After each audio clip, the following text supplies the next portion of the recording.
Hello and welcome to the Eldritch Podblast. Margaret's got the giggles as she does every single time we try to start the podcast, so I took over on the intro yet again. I'm so sorry. I know that it sends some people into the stratosphere. Yeah, into the stratosphere, but I couldn't do it.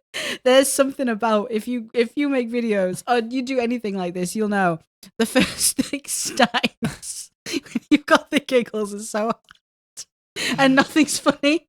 So. What do you do normally? You say, how is everyone? How is everyone? I am Margaret that. And I am Jack. Oh, yeah. Hi, I'm Jack. I'm Margaret. How is everyone? How is everyone? How is everyone? How are you? I'm good, thank you. No, I don't say that. I'm good. I'm very good. I'm very good, thank you. That's what I say. I'm very good, thank you. How are you? I'm fantastic. Thank you very much. Good. Okay, I think I've got it out. You threw it. You passed it. I think I've got it okay, out. Yeah. Good. Hello, everyone. Sorry about that. I just couldn't get past that initial lump of the giggles. We were recording for a good 5-10 minutes. Yeah, we were. I just couldnn't do it before we gave the clap in. Yeah, before we gave the clap. Oh, you clapped a bunch of times. Oh yeah, no, I clapped many times. But couldn't quite make it today. Couldn't quite make it past Couldn't quite make it today. So, everyone, take a deep breath with me. Oh, hello. How is everyone doing on this wonderful Monday? What the fuck, Jack? You said deep breath, so I was like, I'll just do the opposite. That's the complete opposite. That's how you pass out. That's a one-way ticket to passing out. Slightly lightheaded. I was going to say, do you feel like you had a head rush now? No, I'm good. Oh, yes. Hello. Falls off the chair. Welcome to episode 27 of the Eldritch Podblast. Episode 27. Oh, we Look have at that. I know. We're 3 away from 30, baby. As if everyone knows 30 is that big special number. Everyone knows 27's that special number that you celebrate. 27 club. It's what we're in right now. Wow. Okay. Great. We'll never make another episode. Yeah, that's it. You will never see us again. We're out. Oh, what is this? Yes. So, we actually do have a few things we wanted to get through today before we actually get into today's topic. Yeah. Which I'm sure you've seen on... What? Seen what? Seen on the title of the video. Oh. Anywho. So, we launched our Discord on Monday, the 10th of April. Yeah, so... we record all of our episodes on the same day. Monday last week. So... By the time you've seen Thursday's episode and it had launched, we had no idea how the Discord launch had gone. We specifically said, hopefully we'll have a proper update on Monday, which is when you're seeing this video. Mm-hmm.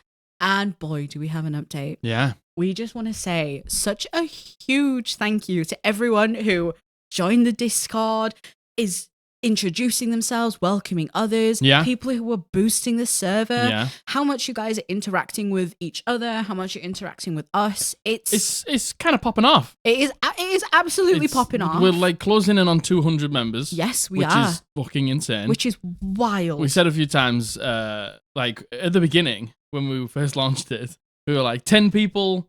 20 people, you know? Yeah. That's cool. That'd be nice to just have like a few people in there. Yeah, totally. We broke 100 in the first day, and now we're encroaching on 200. Yeah. It's great. It's like, I'm part of very few Discords because I'm very, very old. Ancient. But there's all sorts of things in there. There is all sorts of things. All sorts of channels. We thought we had it nailed on. We were like, there's no way we can need any more channels. We've got all the channels. Absolutely. And then we had a suggestions page, and everyone was like, we need this page and this page and this and this and this and this and this and this. So we made all of those. And loads of things to still add in. There's still more that we need to add. 100%. There's server boosts to anyone who has server boosted our server. Truly, thank you so much. I thought you were doing a clap to stop. Sorry. Thank you. We, first of all, didn't necessarily know what a server boost was. Yeah, still don't. But we've received, we are 1 boost at time of recording off level 3, which I think is the max. 3 is the max. Which is insane. Which is wild. So we're going to spend a little bit of time this weekend. So by the time this goes up, we'll have already spent some time figuring out what those mean. Yes, making sure that we're actually making use of the perks that you have graciously gifted us. So. Yeah, and, we want to utilize them for you. So you have a better time with this. Totally. So, we've been doing all sorts of stuff. There's all sorts of different channels for just general life, D&D stuff, character creation. There's some absolute poppin' memes channels. Loads of memes channels. The meme channels, There's art, man. There's so many artists in there. There is. And the art is so good. The art is incredible. And I think more so than anything else, everyone is so welcoming. And we knew you would be, but everyone was so welcoming. You're so kind to each other and you're so supportive of one another. And listen, it's just a good, wholesome time. It's just a good time, isn't it? And I feel so safe in there. From what I can gather, you all feel very safe in there as well. And we're going to keep it that way. So if you're looking for a community that will accept you, that will welcome you, that will hear you out, that will give you advice, that will just generally be your hype man. Yeah. Please check it out. Even if you don't want to be active, just go in there and you can just lurk away. And the good vibes, man. Yeah, you can just read the memes and see what people's on. We've had a few different things going on. We don't really know exactly, we wanted to get it up to get people in there so we could all meet each other and, begin to make friends. Yeah. And, so far we've done, on Thursday last week, Tuesday last week. Yes. I did a map building live stream sort of thing. So I just, shared my tales by you. Yeah. And everyone came in. We just hung out. I joined for the first hour or so before I had to leave because it was obviously maps for the session I play in. So me and the community built some maps. Yeah. They helped me I put the groundwork down. Yeah. And I was like, what do we need? They gave you the finessing. They gave you the mise-en-scène. Do you know what? They gave me some things that I never would have thought of. Well, there you go. They're definitely the most alive maps. Like, if you look at it, you're like, that looks like... Yeah, that's great. It's amazing. That's great. Unfortunately for those people... We didn't use them. Didn't use either of them. So... There was no combat. They will get used. But just haven't been used yet because it didn't quite get there. Yeah. So we did that, and then there's an episode going live tonight. So this is Thursday last week. Yeah. We're having a watch party. Yeah. So we have watch parties, and there's so many things we have planned that we're going to do. So if you like the Podblast, if you like us, if you want to find like-minded people to yourself, please consider it. Consider joining and taking a look. And also for all the people who are already in the Discord, just so you know, never feel like you are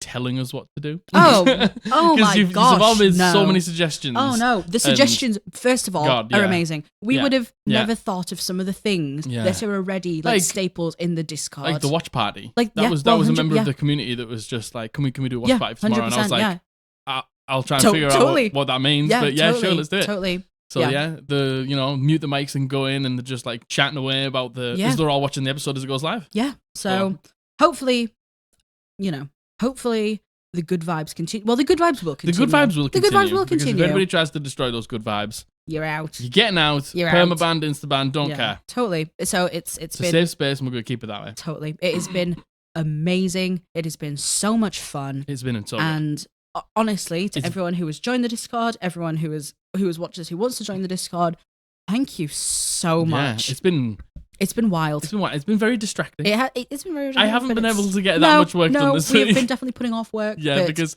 it's just been fun. Yeah. Which has been awesome. Yeah. And it's just so nice to be able to touch base with you guys in a way that isn't, we reply to pretty much all the comments we get on YouTube. That's a very static conversation. Yeah, to be able to actually reply in real time and react to things in real time. Yeah. It feels totally different. I feel so connected to you all. Yeah. And you're all, again, I say it, I keep saying it, you're all so kind. Yeah. And so welcoming. So the members of our actual campaign who play with us in real life, like our best friends, they joined the Discord as well. Yeah. And Matthew, he joined, and after a few hours, he messaged us in our group chat, and he was like, everyone in this Discord server is so wholesome and so sweet. And we were like, yeah. That's what it's supposed to be. That's what it is. That's what it is. So yeah, thank you.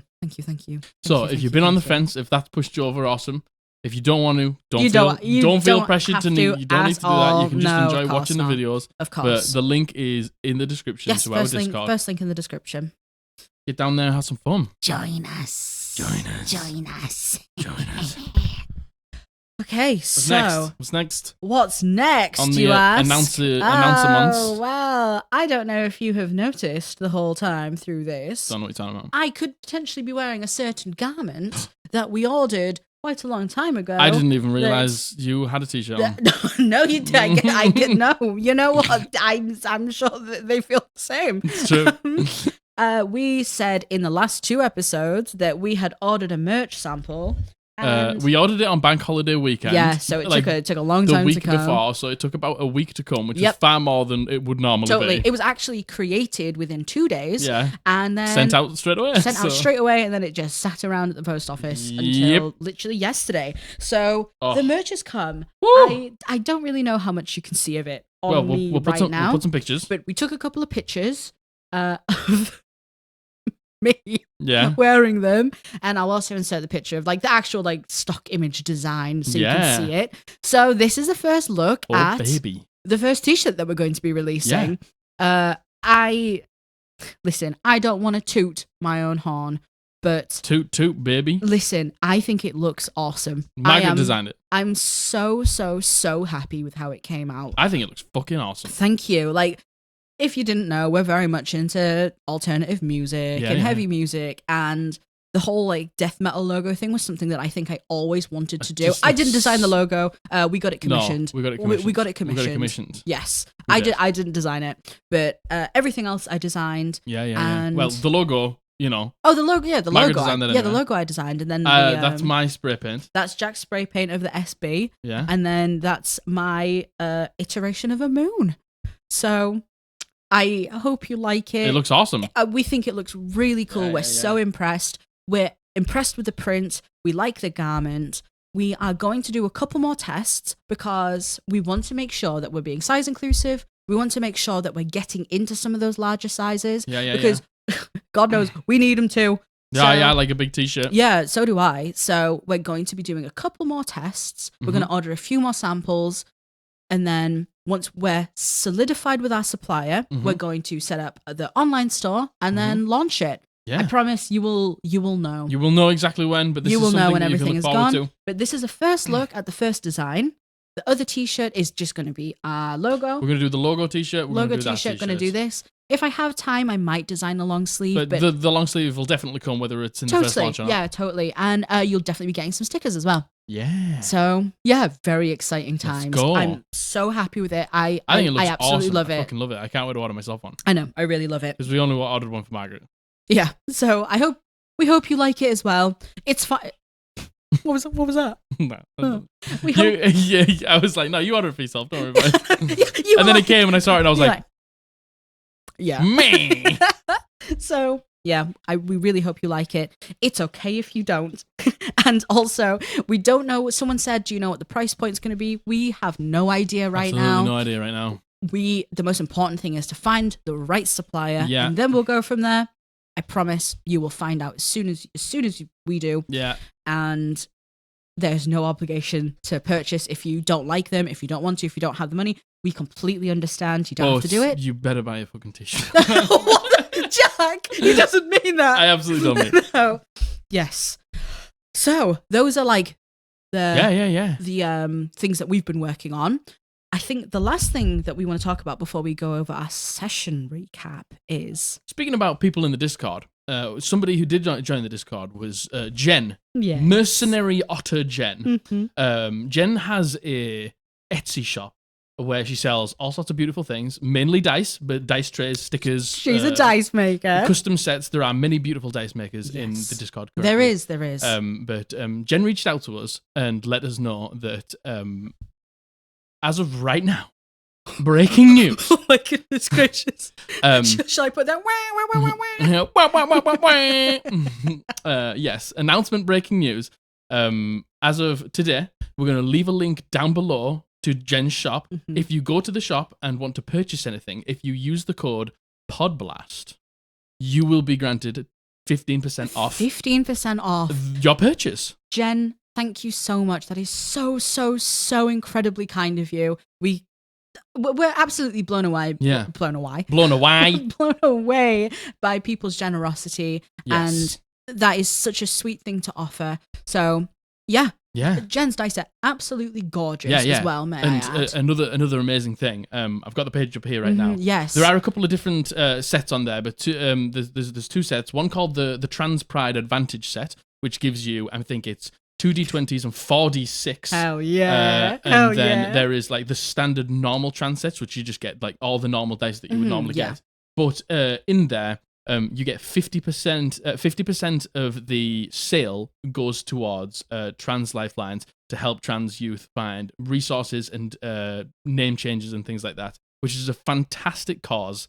And I think that's so honorable and such an amazing thing to do, because 50% is a huge amount. That is a huge amount. Again, we own a business as well, so we kind of understand what goes into the profits and the making of things. Especially, we can't imagine for dice. Yeah. So to donate 50% of the profit to such a fantastic cause. Yeah, no, absolutely. That is 100% something that we do stand behind and we are behind and we do support. Jen, that's a amazing thing to do. That's so very selfless of you, and that's 100% what we stand for here. So just so you know, if you go there, you're going to be supporting somebody who's in the community. Yep, you're going to be supporting a small business. And there's a potential that if you do buy one of those trans sets, you're going to be also supporting an amazing cause. Yeah, absolutely. So, link in the description to Jen's shop, and also use code PODBLAST at checkout to get yourself 15% off. 15%. Thank you, Jen. Thank you. That is so incredibly kind.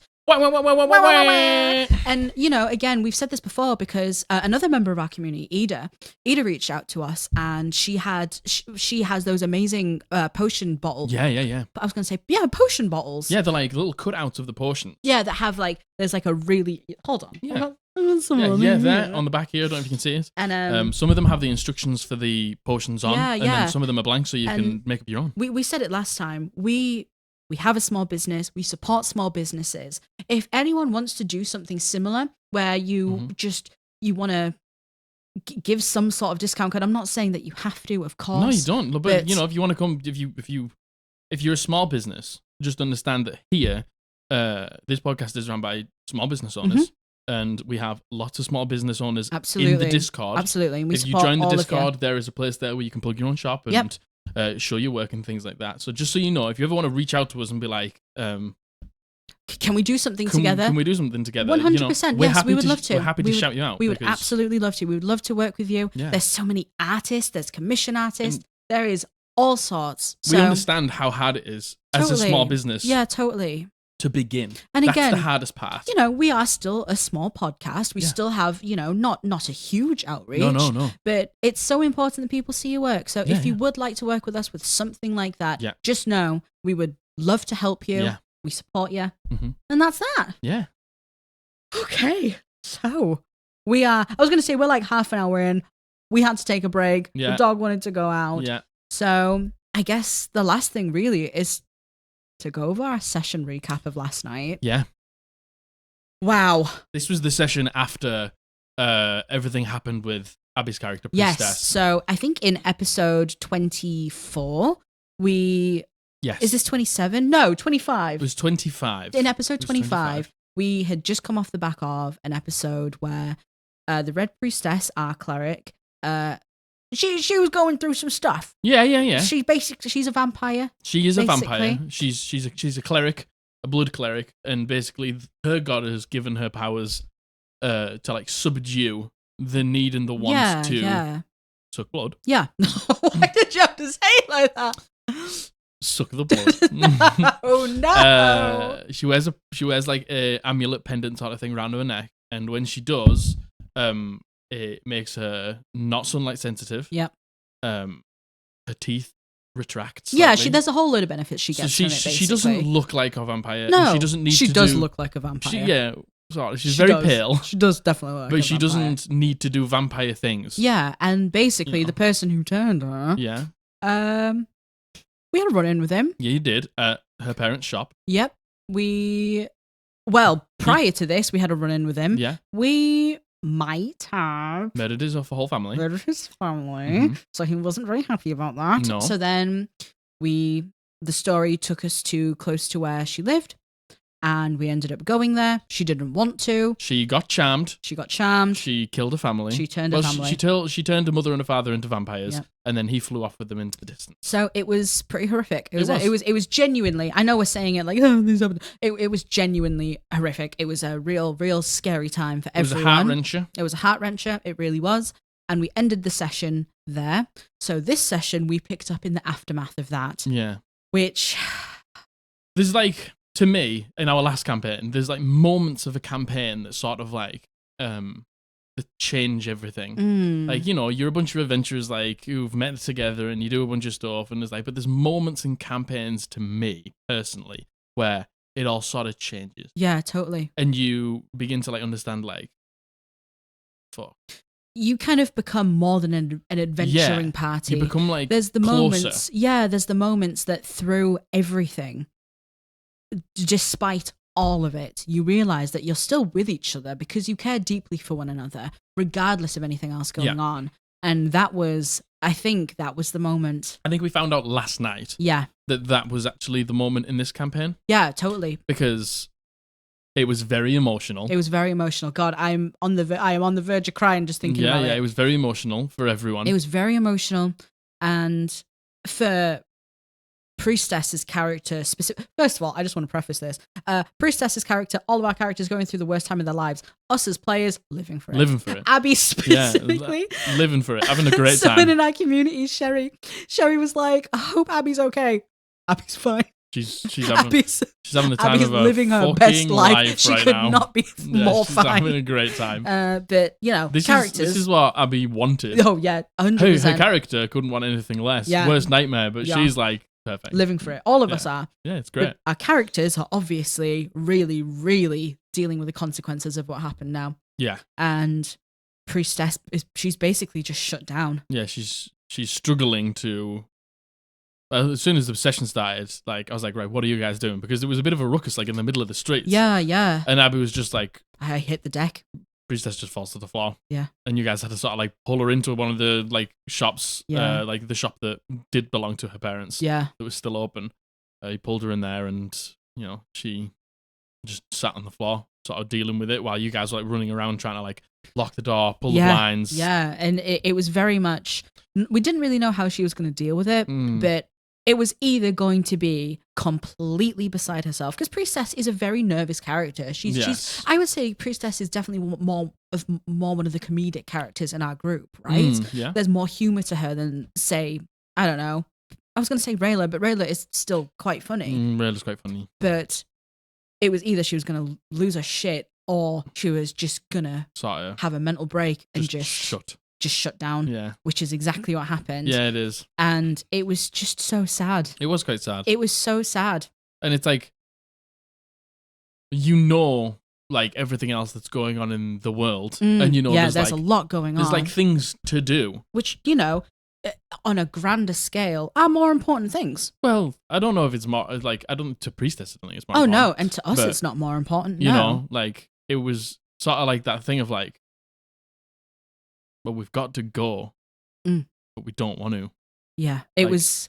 We had just gotten back to her home. She hadn't been there in years, and the reason she hadn't been back was because she'd been turned into a vampire, and she didn't want to hurt her family. Yeah. Exactly.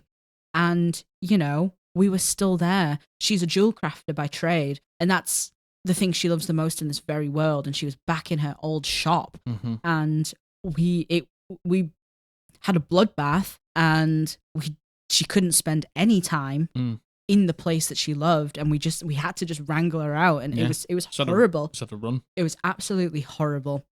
You know, there was like many conversations like throughout the session went on, and they did a few things and prepared themselves for what was coming. Yeah, and, you know, it was basically just an entire session of roleplay. It was an entire session of roleplay, and it was really intense roleplay. It was amazing. Like, oh my fucking God, it was definitely some of the best. I said to you last night, I think that was the best roleplay I've ever seen you do. And I think, you know, I've played with Abby the least. Like, Abby was the newest to this. She was the new addition to this campaign. Yeah. And, you know, she's been a fantastic role player throughout. 100%. But last night I was sort of like, she'd never had to deal with something like this. Yeah. And the way that she did was it shocked me. Yeah, how, you said. how well like she's Priestess has always just got a good way of like. It's not so much that it's like all emotion and crying and things like that, but it's about what she says, and I think she says real impactful stuff. Yeah, she says like real impactful stuff, and I think she handled it really well. And yeah, all of you, she's just like, well, that's it. And and everyone else around is like, no, there's ways we can do it, we can do it. And at the minute, she just doesn't want to hear it. There was a horrible scene where we had just gotten out and we were in a safe space. Safe space. We were in a safe space and we finally had time to talk about it. And Rayla, if you know her backstory from the tier list that we did, basically she misses her big sister. And Priestess has filled that role of big sister for her.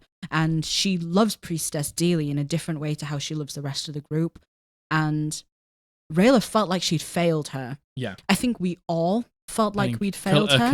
It was a collective feeling of failure. Felt like she'd failed herself, and God. We had failed Priestess because she, the whole time, was like, I am not going back to Manavik. And we were like, don't be silly. Your family misses you. We can go back to Manavik. We can handle you. Yeah. If you turn, don't worry, we'll handle you. It happened and we didn't handle it at all. But it just went wrong. It went wrong. It was just like we've talked about that. That was just a very unfortunate sequence of events that led to that moment. Yeah. But now it's sort of like they have to pick themselves up by the bootstraps and continue.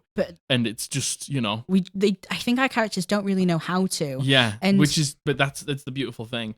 I think last night was the moment where like not a single one of them wanted to do that, wanted to like pick themselves up and carry on, but someone had to. But it's weird because it's like it's Priestess that's doing that. Yes, exactly. She's the one who's like Priestess is the one who's having to, because we're all so panicked. Yeah, she's the one who has to be like, well, it's over. It's done. It's done, isn't it? We've got other things that we need to do. Yeah, and there was this moment where we were all sat together talking about it, and Priestess was obviously beyond devastated, and Rayla and Hermeta, they were like scrambling to find solutions, right? We were just, we can find a cure, we know that we can do it XYZ.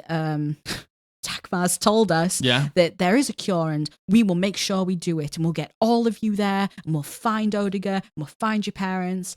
And we were trying to problem solve to maybe avoid thinking about the dire situation we're in. And there was a moment where we were begging, and Rayla turns to Igneous, Josh's character, and Rayla was like, Igneous, agree. Igneous, say that we're going to do everything we can. We're going to fix this.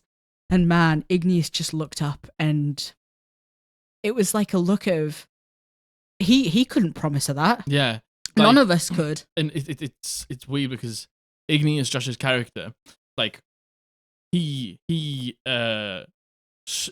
in story mode he died, and they got a free diamond, and like we got a free pass. There was like a cleansing of a spirit that was attached to him, basically. So Priestess brought him back, but then he actually died in the campaign. Yeah, he actually died, and that was just before he was able to like see his family. And Priestess succeeded by bringing him back. Yeah, and like with everyone in the group, Igneous is sort of like there's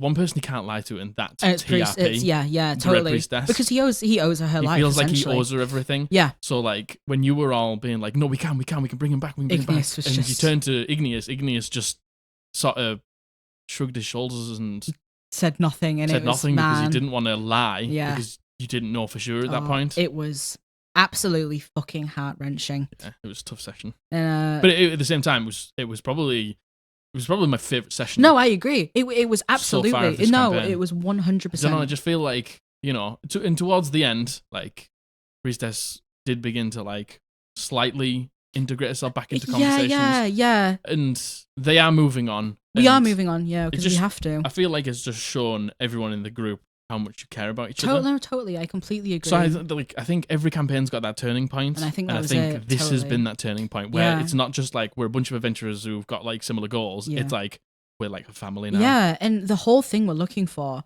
is basically there's something called the Spark of Potential, which is hopefully we're going to find to use to turn the tides and free Tia from his prison in Vanaheim, etc. But we're so desperate. Our characters specifically are so desperate. We were like, we'll take the spark and we'll use it on your family. We'll use it, and that's something that no one can promise because nobody knows how it works. Yeah, but everyone was just so desperate. Man, it was. I really feel for Priestess. Yeah. I really do, and Rayla does as well. Yeah. Rayla, I think is. I don't really know because obviously it's not about Rayla. It's about Priestess. You all as characters and those players beginning to think about like how it affects you and how it affects your group dynamic with the Priestess. And Rayla again sees Priestess as like her older sister. She tortures her. She loves torturing Priestess. It's her favorite thing to do. She loves taking the piss out of Priestess. And Priestess has always been very jovial back. Yes. But obviously there's not really much room for that right now. No. So Rayla is trying to do everything she can to cheer her up, but obviously it's not working. And I think there's an element of Rayla where selfishly she's feeling a bit rejected because she's lost her older sister. She hasn't lost her. Her sister's elsewhere. It's a whole thing. But she has. She has lost her. She's lost her sister every day. Yeah, she's lost her sister. She hasn't seen her for. And I think Rayla feels like she's going through losing someone again, like right in front of her. Yeah. Where she didn't have a choice with her sister. She feels like she could potentially have an input with Priestess, and nothing's working, and she just feels so guilty for everything that happened because she specifically said to Priestess, "Oh, I'll stop you if anything happens. Don't worry." Yeah, and I think there's a lot of guilt, and there's a lot of she doesn't know how to deal with it. Yeah, and it's just sad. And again, sorry, I know I'm going on, but there was another moment where Priestess was like entertaining us, I think. And she was like, okay, all right, well, if we ever do get to a point where we can deal with my parents, she was like, I don't want you to save me. I want you to. If it was like a situation where it was for some reason, them or me, like if we couldn't, I don't know. You don't know how it works yet. You haven't asked Dagmar. Yeah. Dagmar's not really, he's waiting for Priestess to come and say, like, you tell me when you're ready. Totally. So you don't know how it's going to work. Is there one? Can we do 3 people? Yeah. How do we get the things to do it? Yeah, we have no idea. So, Priestess has said, like, if the choice is there, save my parents, not me. And Rayla, once again, selfishly, and I feel like, there's a bigger conversation here about, what do you do when respecting someone's wishes, but you love the person and you want to be selfish about it? Yeah. And selfishly, Rayla was like, don't say that. Yeah. Don't ever tell that to me. It was even no. Yeah. Rayla was like, absolutely not. Yeah, I will not do that. You can't expect me to do that. And I won't pick them over you. And I probably wouldn't pick anyone over you. Yeah. So that's just something that you're going to have to accept. And it was, yeah. It was an amazing session. It was, yeah. It was an intense, amazing, wonderful session. Yeah, and everyone played it so well. And, I sent a message in the group after the game finished, and I was just, it's nice to just thank the players because I create this world and put them in it, and I can only do so much, but you all have stakes with your backstories, with the main story, everything like that, and it's just so nice to see everyone care so much about the things that happen in my little D&D session that I run. Of course we do. So, I thanked them and I'll thank them again right now. Like it was amazing. It was just nice to have that moment in this campaign where it's like, okay, we're all we all care. We're obviously all in this together now. Yeah, we're all in this together. We all knew that, but it's just nice to have that moment. Totally. Of clarification for it. Yeah. It was just sick, and I just fucking can't wait for the rest of the campaign. Me too. God, I can't wait. Don't know. It just feels like the first one was great, and I'll always just have that affinity with my first campaign. Oh yeah, of course. Same. It was here. My first campaign. Yeah, same. But I don't know. I just feel like you have all like. Up to your game this time round. No, I agree. And I do think the addition of another 4th player who is a very strong role player who has, and I said this last night, it was the same to you. I didn't realize how great Abby was at being in character. Yes. it's not that I didn't know that, but again, you know, priestess, normally she does have an element of, you know, being fucking really funny. That's fucking awesome. And I love that for like, you know, 90% of the campaign. Yeah, but you know, it's nice to know when shit goes totally like shit doesn't go wrong. It's not about it always going wrong. It's about like when the serious moments hit. And when the serious like story beats hit. Yeah. It's nice to know that everyone's like, okay. Yeah, well, that was never the question for me. It was, you know, sometimes we all joke, we laugh a lot, we joke a lot, obviously. Fuck around constantly. And sometimes the distinction between Abby and Priestess, it can be blurred because we all make loads of stupid jokes. Yeah. But my God, you could tell that yesterday. It was just great. Yeah, it was awesome. It was amazing. We should probably move on. We should probably move on. I feel like we've been talking about this for about 25 minutes. I feel like we have been talking about this for 25 minutes, so that's our session. So that's recap. our session, yeah. And hope you enjoyed that. They've just got to a swamp, and something happened at the end of the session that's about to kick off Matthew's. Yes, it is. A bit of Matthew's backstory. And we'll talk about that next time we film. Saying that, we actually are going to be filming a little bit differently going into next week. We don't have to worry and talk about that now, but we are going to be changing the way. It's not going to change anything. It probably won't, actually. Any of you. Yeah, it won't change. I don't know why I said that. Yeah. We're just going to be filming on slightly different days. We'll just be filming yeah, exactly. So, wow. The time is showing 50 minutes. Yeah. It can't be 50 minutes. No, it's not, because we had to stop for about 15 minutes. Yeah. So it's probably about 35 minutes. Wow. Well. It's still not great. But what are we talking about today? So, wow. All of that out of the way. I can't believe I held it together through that, to be honest. You did very well. Thank you. You were close. I was close. I thought I was going to lose it. Last night, I was like, anyone else cry? And everyone was like, no. I think Margaret cried for... I cried for the whole session, like pretty much. 50% of the session. I pretty much cried for the whole session. Yeah, it was pretty bad. Anywho. Yeah. Margaret likes a good cry, you see. I'm a big crybaby. And no, yeah, but, you know, Margaret is more than happy to... She loves a good cry. She loves to get the emotions out. And, you know, like, Margaret very much embodies a character and is in the moment. So, you know, like, if a character's crying, she's crying. Yeah. There's no, like... You know, like, I wish I could do that. I can't. Yeah. I can't make myself cry that easily. What, you? Yeah. Oh, well. I can't. Some could argue I can make myself cry too easily. Potentially. So, you know, there's a middle ground here. Probably neither of us in between me and you. Yeah, exactly. I'll tell you, I feel like it's that middle ground. Go on. Matthew. Yes, you know what? I was just about to say that. Because Matthew doesn't cry very often, but he can cry. He does. Yeah, totally. And then it's like me and Abby and Josh. Yeah. I don't think I've ever seen Josh cry. I've seen you cry once. I mean, yeah, you live with me. Oh, so. No, I've seen you like once over D&D. Yeah, when was that? It was... The end of the last campaign. It was the end of the last campaign. It was the end of Matthew's campaign as well. You shed one tear. Yes, I did, yeah. Yeah. It was the end of my first campaign, and then the end of the first campaign that I DM'd. There was a moment where, in my campaign, I think I was just acting like as a weird little kid who was really upset, and I turned to you, and you looked pretty upset. Yeah, I can be upset. Yeah. But I wasn't crying. No, you weren't crying. But yeah, this one that was sad, yeah. Yeah. Anyway, wow. Anyway, we were like, today, all right, let's get on the topic, and we were like, back to the campaign. Back to us. Yeah. So, wow. Am I the asshole? Oh, wow. Yes, today, after that, we are going to be talking about Am I the Asshole D&D edition. And these, my dear friends, are all submissions. Yes. So thank you so very much Thank you for keeping the podcast alive. Yeah, thank you very much for all of the submissions. Yeah, the link to the submission form is also in the description. It is. If you have any stories, horrors, you've got an unpopular opinion, any questions, you want a little bit of advice, anything like that, pop them in there. And let us know.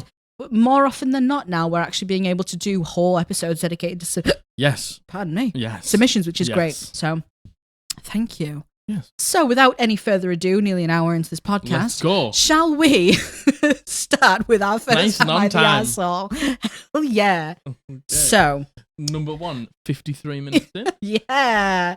So, this has been submitted by Dee, and she goes by she, her. Thank you very much, Dee, for your submission. Thank you, Dee, very, very much. So, hi friends, you can call me Dee. This could be a bit of an Am I the Asshole type submission, though I'm not sure. So, me and my sister, we're both adults, are a part of a newish online group made of the two of us, a mutual friend, and that friend's gaming group, their husband, their best friend, and one other. We originally started playing 5e with them, but then one of the other players wanted to DM a 3.5 game. Now, my sister and I haven't played 3.5 before, but we are willing to learn. We're also still relatively new to 5e. We were told that we'd run the 3.5 game alongside the 5e one, maybe alternating the weeks. But after that, we didn't hear anything about the 3.5 and assumed, based off what we were told, that we had some time to wait before we needed to build characters.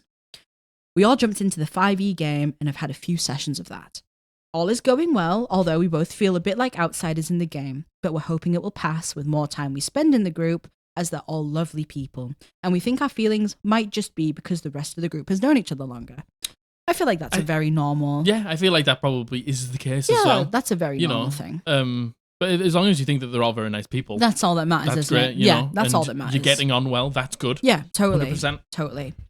Cut to the day I'm writing this, the day of the regular 5e game, when we receive a message telling us that, hey, we're going to have session 0 for the 3.5 game tonight instead of 5e. We'll finish up your character sheet, do some world stuff, and if we have time, we can start the game. This was at 7:30, which is 30 minutes before we're supposed to start playing. Last we heard, we had at least several weeks before we needed to have anything ready, but now it's the night of and we're supposed to be ready for session 0. Now, I will admit that both my sister and I don't do well with sudden change, and that's something we're trying to work on.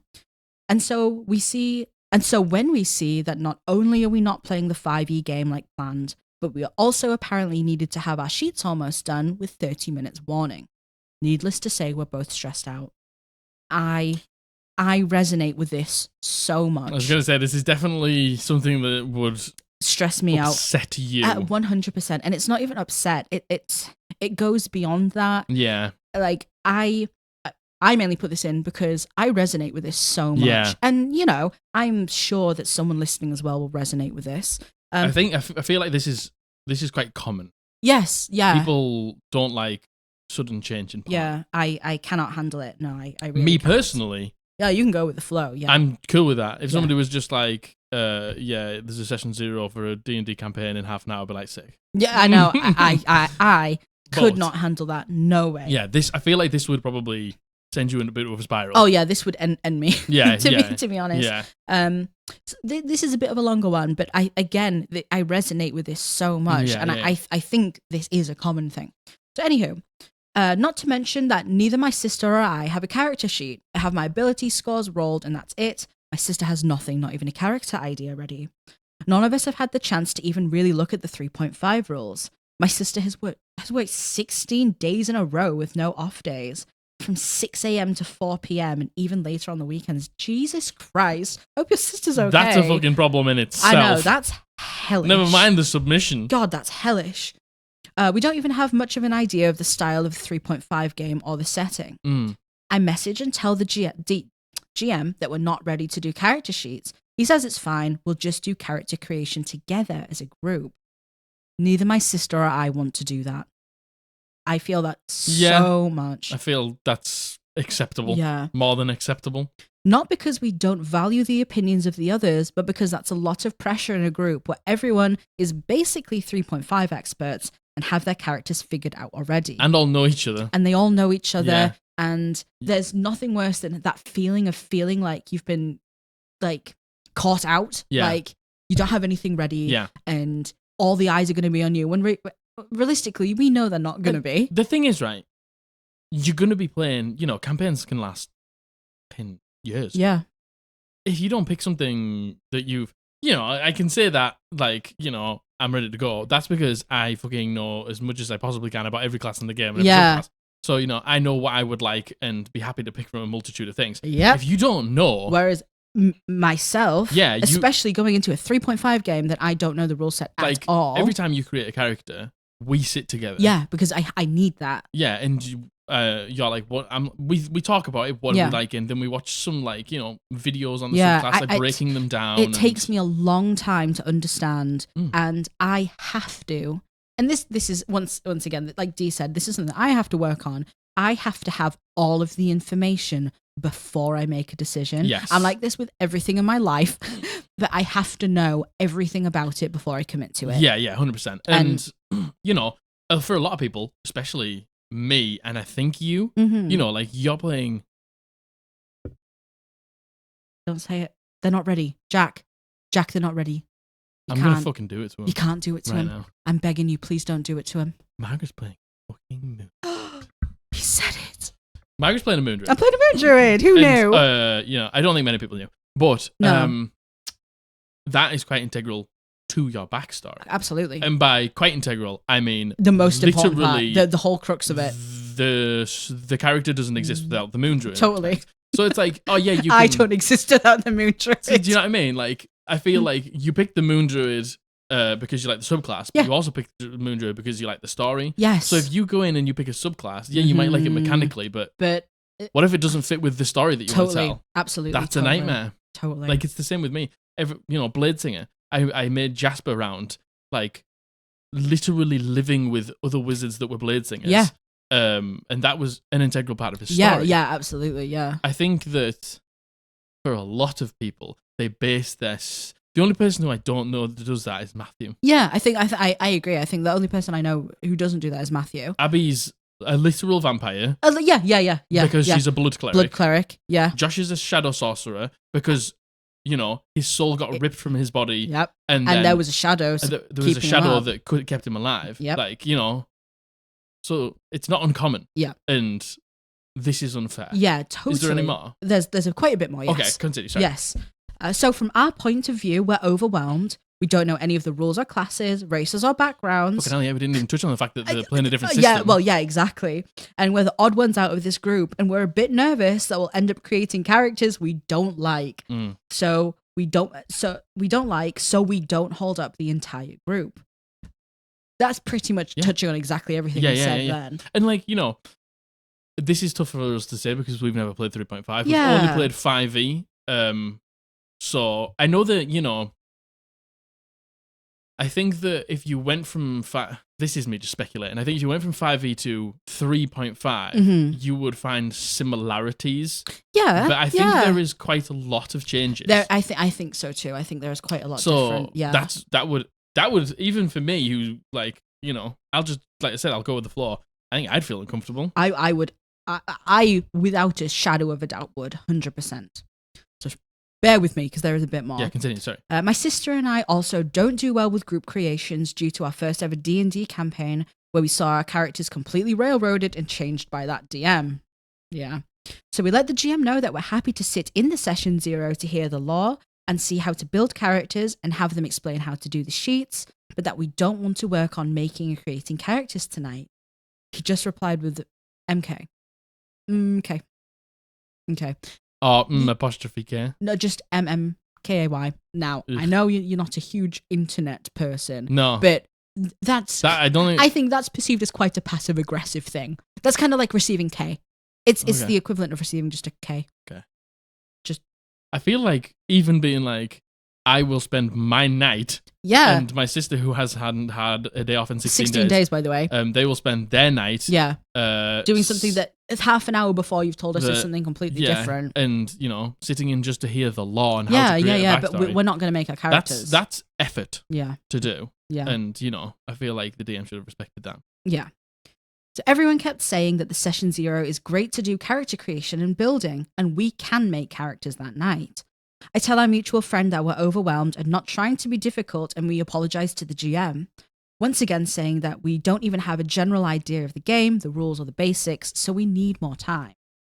The GM then ends up not showing until 8:20, which leaves us with only an hour to participate. We play from 8 p.m. our time to 10 p.m. because of our schedules.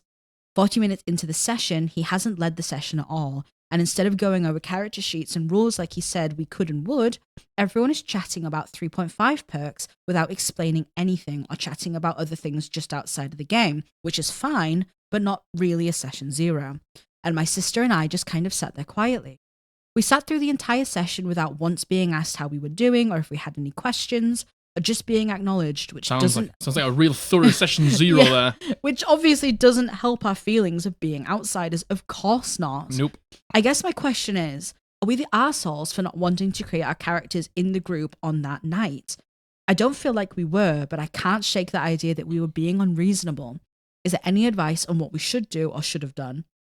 And also at the end, Dee finishes with, both my sister and I absolutely love the Podblast and are so thankful to you for the safe space you've created, for sharing your opinions and advice, Squad Blasters Unite. Yeah, Squad Masters Unite. Thanks, D. I think we've already answered this because we basically talked halfway through, which probably should have waited till the end. Yes. But no, you aren't the asshole. No, absolutely not. No, completely no. I feel like your DM is a bit of an asshole. I feel like your DM isn't being very accommodating at the very least. I feel like not being quite accommodating is a bit of an understatement. Do you think? Like, I don't know anyone personally who would come to a session 0 and then decide what class they're playing. Mm-hmm. Subclass, if that's part of it. Yeah. Like that you say, all right, we're gonna have a session 0 next week. Yeah. Everybody begin to like think of the characters and send me your backstories. Yeah, and things like that. yeah. The only thing that you do at session 0 is like roll stats, go through safety tools, go through homebrew rules and mechanics and things like that. Yeah, I fill out the character sheet. I think there is an element of you all kind of talk about what character you're going to play, but again, that means you would have had to at least have some sort of idea, right? Yeah. Because the thing is, right, let's just say, right now, in 5e, like, well, I don't know, wizards are great. Yeah. Wizards are sick. They're a very good class. You don't know them. You don't know what wizards were like in 3.5. They might be completely different. They might be really hard to play. They're already quite hard to play. They're more of a we know you tougher class to play. But what if they're also really underpowered and actually shit? Yeah, totally. And then you haven't done any research. You just picked wizard, and then you get in the game and you're like, well, this is fucking this is dog meat. It's exactly like Dee said, though, isn't it? It's like we didn't want to do it and make characters that we didn't like and then end up having to play them and kind of put people out by doing this. So I think, especially if you didn't have any idea what to do, I know for a solid fact I would not participate in that. No way.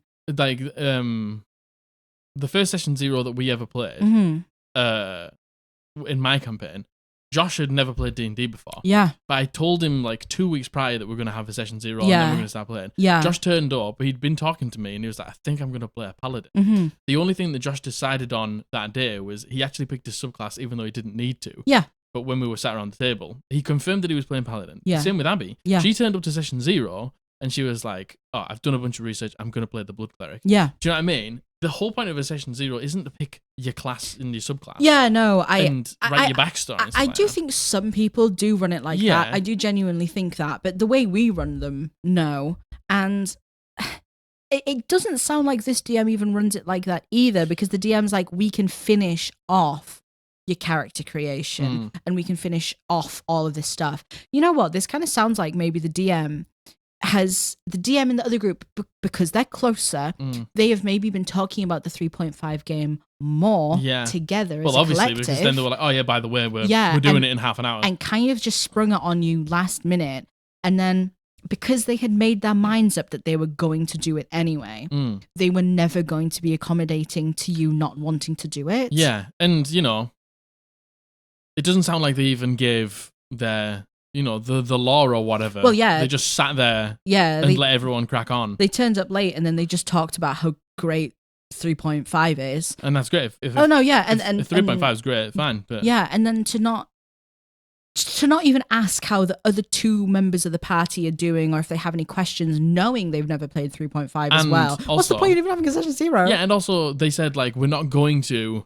do that. We're going to come and listen to everything that you've got to say about 3.5. Because you're going to go through the world lore. Because you're going to go through the world and stuff like that. And then they turned up, you were late, you didn't do that and just wasted their time. Yeah, totally. Is, in my opinion, rude as fuck. Yeah, no, I agree. Yeah, I agree. I just don't understand what the point in the session 0 was then. I think maybe they'd all made their mind up that they were going to do it. And then, I'm sorry, Dee, I think it sounds like you and your sister were maybe an afterthought in this. Oh, yeah, definitely. Definitely. They were just like, fuck. Again, this is complete speculation. Like, oh, shit. Yeah, we forgot to tell Dee and her sister. Yeah, that's complete speculation from myself. But this resonated with me because I would not have been able to, at 30 minutes beforehand, having no idea what character I'm going to play, no idea what subclass I'm going to play. In your session 0s, I don't do anything at session 0 because I can't. You roll can't. Your stats. Yeah, but even then, I don't assign them because we sit together and we do that afterwards. I have to.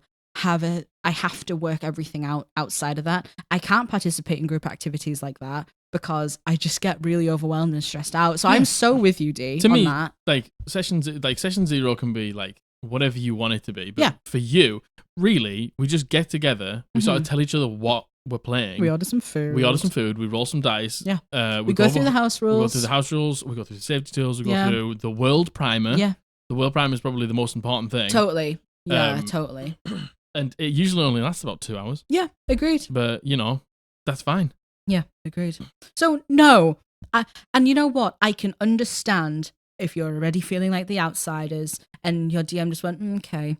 And the other players in your group were like, no, you come on, you can make characters. I can understand why you would be thinking, were we arseholes here? Yeah, I mean, it sounds like they've made you feel like that. Yeah, exactly. You're feeling like that because I think they've made you feel because like that. Because they've intentionally made you feel that way. Yeah, totally. You and your sister are not the arsehole. I am so sorry to hear your sister is so overworked as well. I hope she's all right. Bloody hell. Yeah, it sucks. Yeah. No, bit of shit that really. Yeah, that is shit. I'm sorry, dude. Shit, to be honest. Sorry, dude. That sucks. And yeah. I would say in this situation, the DM is the asshole. There is an asshole here, and it is the DM. Yeah. I would say so. It seems like late. Yeah, and then not even ask if they're okay or ask if they have any questions. If they're okay, and only tell you half an hour before is an asshole thing to do. And the DM even said, "Oh, maybe we can actually start playing." Again, I can't help. How the fuck do you think they're going to do that? I can't help but feel like maybe everyone behind the scenes, for whatever reason, all had their characters sorted, done, finished, and they were like, "We could play," and then they were like, "Oh shit, D and her sister." D and her sister. Yeah. And yeah, I think to even say, "Oh yeah, we could potentially play," when you've got two players who don't know the system, they've only been told half an hour that they need to create characters. And then you come to the session late and then don't even go over the world primer. When the fuck did you expect to play? That's something doesn't quite add up to me there. Nah. I don't think. Something doesn't quite add up to me there. So. I do. I think the DM is the asshole in this situation. Yeah, no, I would agree. I would. I think for whatever reason, I don't know what reason. I don't know why they were just it was half an hour before. They would just not consider it in this situation. Yeah, totally. Everyone works differently. I understand that. If I was put in that situation, I mean, do you know what? I'd probably be okay. You put in that situation, you wouldn't. I would not. I would absolutely not be okay with that. No, and I simply wouldn't. Yeah. I simply wouldn't. Yeah. So yeah, sorry. You're not the asshole. Okay, so on to number 2. Yeah. However long into this episode we are, it seems like every single time we're like, "Oh, this is going to be a long one," and it is happening every single time. Yeah. The floodgates have opened to us. I think it's because a lot of people have said it's just going to make the session. It's even going to make the episode even longer. A lot of people have said they like hearing about the session, so I think we like to tell people about the session. I love to tell people about the session. Then, yeah. There's always a bit of chit chat, and there was a lot to catch you up on today. Yeah. There's a lot happening today. Yeah, a lot to catch you up on. Okay, so on to Am I the Asshole number 2. So this was sent in by Anonymous and they go by they, them. Thank you very much for your submission. Thank you very much. So hello, thank you so much for starting this series as I'm a fairly new player and admittedly I can be a little self-centered at times, which is honestly why I'm writing this. Same. So I, they, them, and a bunch of my friends started a campaign together. We've had our session 0 almost a month ago, and every time it's the day of session 1, there's this certain player, he, him, who can't make it, as they always have something come up. I'll be honest and say I was a bit of a dick the second time it happened, because we had just missed our first session, and I've been trying to find a group to play with for years. However, I did apologise in person when I saw him at work the next day and patched things up. Just for clarity, I said something to the extent of, I'm getting frustrated that this keeps happening, so I'm going to let the DM decide if we cancel today. The same player the following week is asked to reschedule again because his friend, another player, has to start his streaming, and apparently the day we agreed to have our campaign on just doesn't work for him. But instead of asking us to play on a different day, he just keeps agreeing to come in every Monday, and it's been about 3 weeks of this already before we've even had our first session. I want to say something about it, and I feel like I should talk to my DM, because it's actively frustrating me, and it's making me not want to continue this campaign. I get that scheduling conflicts will come up, especially since most of us work in the restaurant industry, so I'm trying to be understanding. But I also feel like if I said anything, especially after the first time, I'll be looked at as someone who doesn't care about the real lives of my fellow players. So my question is, am I the arsehole for wanting to quit a campaign after 3 missed sessions in a row and we haven't even started yet? And is there any advice you have for players dealing with consecutive cancellations? Okay. You know what? I feel like this is... I'm sorry, Anonymous, this sucks, but I feel like this is a really common thing. Yeah. You know, we're actually really lucky because there's rarely... I think last campaign we missed 2 sessions. Yeah, like 2 weeks out of the entire year. And we say this all the time. We're very privileged to be able to be flexible enough. And like you said, you work in the restaurant industry. Like I used to deliver pizzas. Yeah. And you know, we used to start at 5 o'clock, and on my day off it would be 4:30. Mm-hmm. I get a call. Jack, somebody can't work tonight. Yeah. Jack, you can't drive down. Yeah. It's probably even worse in the restaurant industry. I can't even imagine. I truly can't even imagine. I think it probably is even worse. Yeah, so I'm almost certain it is. I understand that, you know, it's hard. Scheduling conflicts will probably definitely happen, especially totally. all of you are in that. Totally. So 2 things. Yeah. I just want you to feel validation here. You are more than rightfully feeling frustrated. Totally. There is such a thing as respecting someone's time. Yes. And your co-player, the person that said, "Oh well, my mate's streaming tonight," and you know that's not okay. By the way, yeah, in my opinion. I agree. Especially if you've booked out the time previously. You know, you're not just ruining one person, you're ruining the whole group. Like people have schedules, and they block out time in the week, and if you're busy already, to have your week fucked, essentially fucked, by somebody else because they want to watch their friend's stream, and 3 weeks in a row they've cancelled. I just think that's fucking bullshit. You know what? The 3 weeks in a row thing, I could honestly even understand like the 2 weeks back to back. The 3 weeks, the majority of a month. So the thing is, right? You need to the bit of advice that I can give you is go to your DM. Mm-hmm. This should have been sorted session 0. Totally. This should have been session 0 stuff. Yeah. Figure out if one person can't make it, do you still play? Yep. Because that's very common. Totally. For if one person can't make it, everyone else still plays. If then 2 people can't make it, you call the session off.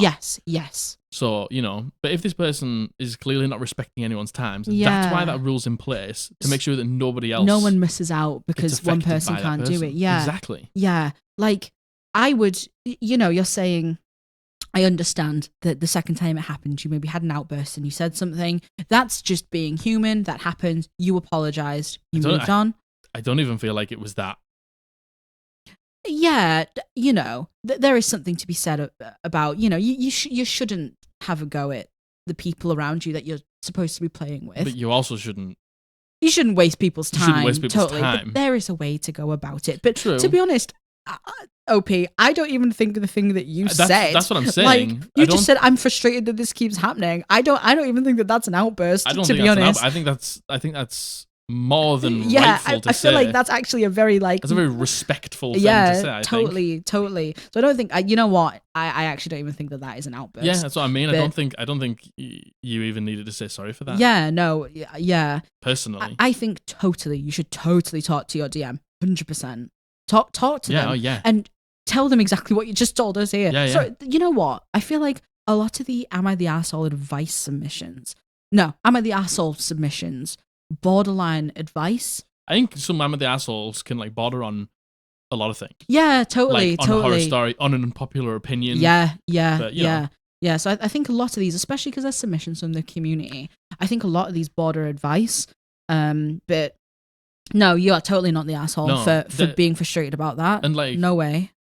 You know, if it's like on the day as well, I don't know if it is, but if it's on the day, I hate that. And to have your time so cared for so little, I just think it's bullshit. Like, and your DM definitely just needs to go like, okay, look, if you keep cancelling, we're going to play without you. And I can guarantee the day that you all play and they're not supposed to be there, I bet you they're like, oh no, I can play. Yeah, totally. Yeah. I honestly, I think you need to talk to your DM, tell them how you're feeling. Yeah. Ask your DM if they'll talk to this person. Yeah. Your DM needs to go to this person and say, look, do you actually want to play? Yeah. Because something's really feel like you do. Something's going to have to be done. Like, if you do want to play, let's see if we can change the day instead of you just saying, yeah, I can do Monday and then never be able to do it. And then also, the DM needs to say, just so you know, from now on, if you don't come, we're still playing without you. Totally. You do need to talk to your DM. Because, it's on your DM as well. Your DM needs to understand, yeah. Yeah, your DM's time is being wasted, but your DM also is they're the one that plans the session. Yeah. I imagine they have a session planned if it's been 3 weeks in the making. Yeah, totally. They can just say, all right, well, we're playing tonight. You can just catch up next week. Yeah. I'm sorry. That is so fucking frustrating. The person who cancelled is the asshole. I would be totally so frustrated about that. 100%. Just be honest. Just be honest.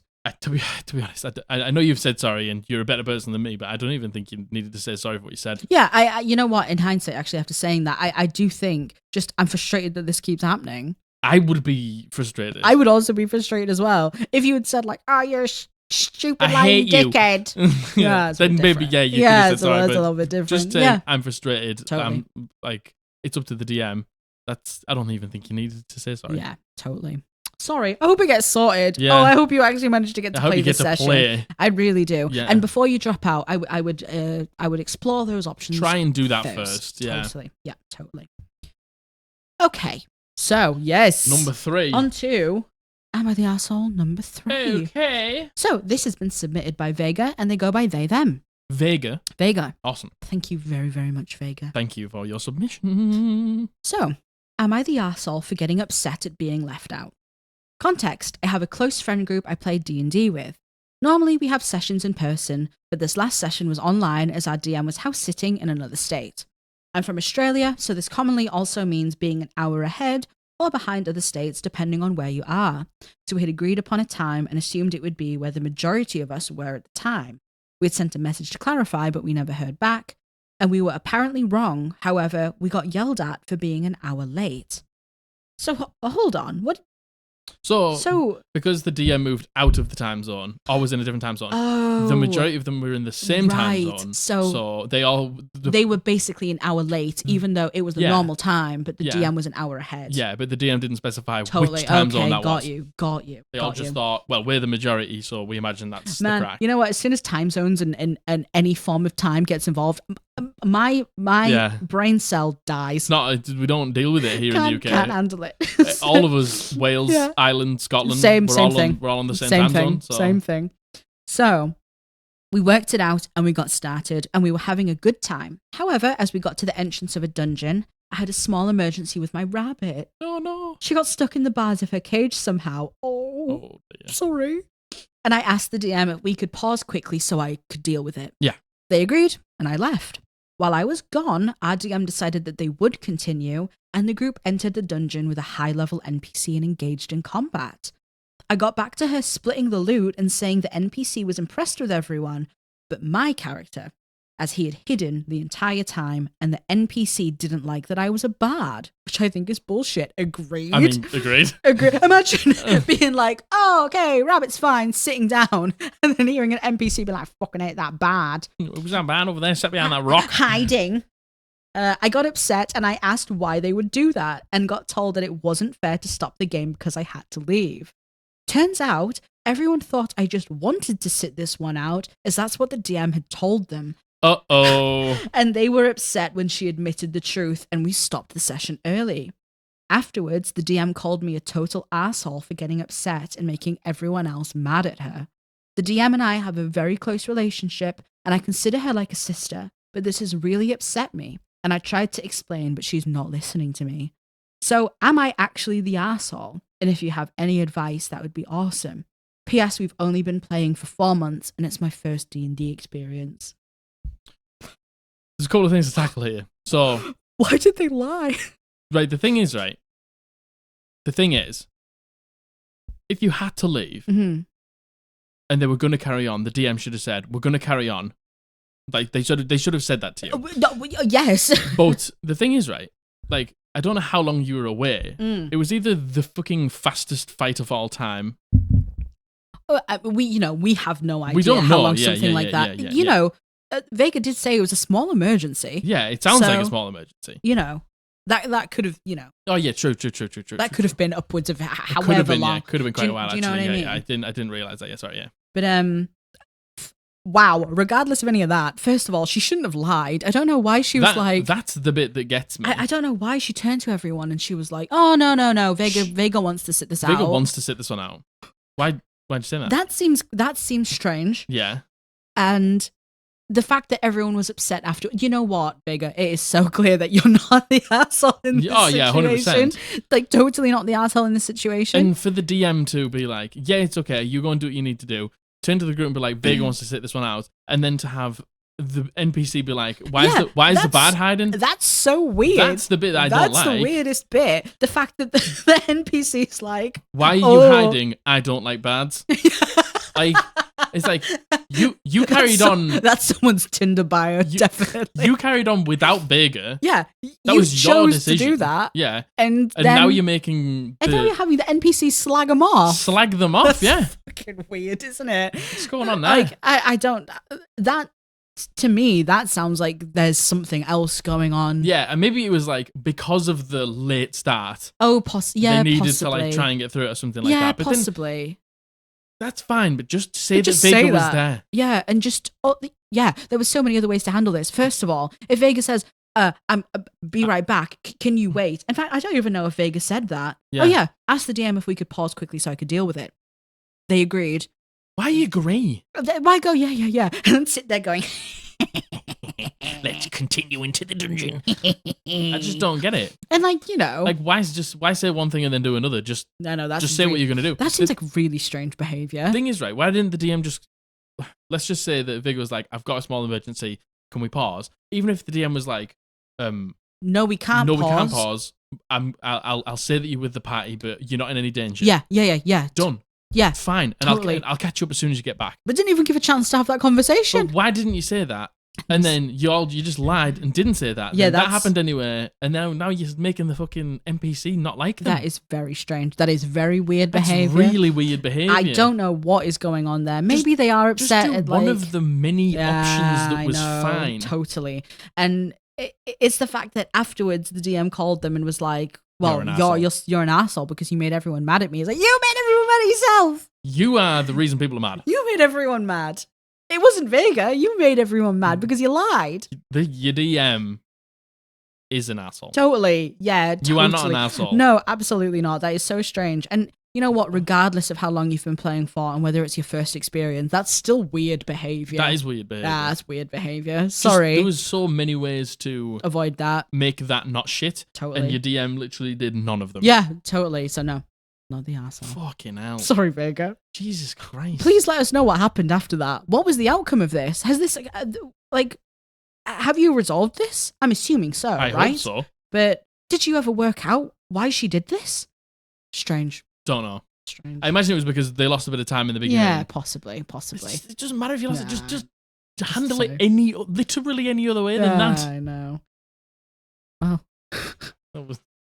That was kind of simple one, actually. Yeah, that was you know what, that was a very straightforward, simple one. No, you're not the asshole. Okay. So this has been submitted by Anonymous and he goes by he, him. Thank you. Thank you very much for your submission. So I've been playing with this group for a while and I love it. Also, no. Sorry. no, simply no. How wrong did you get it? I've been playing with this group for a while and I fucking hate it. They're the worst. RTM also runs another campaign and he created a small Discord server for us and the other group. Awesome. So our group started talking a bit, but we always kept our campaigns separate until one day during a session.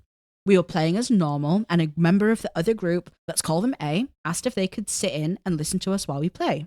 Okay. We all agreed and they joined our call and listened in. They did this for a few sessions. But one day, during a more challenging encounter, A asked the DM if his character could come and help us. I don't recall him asking if anyone in the party was fine with it, but that might have just been me.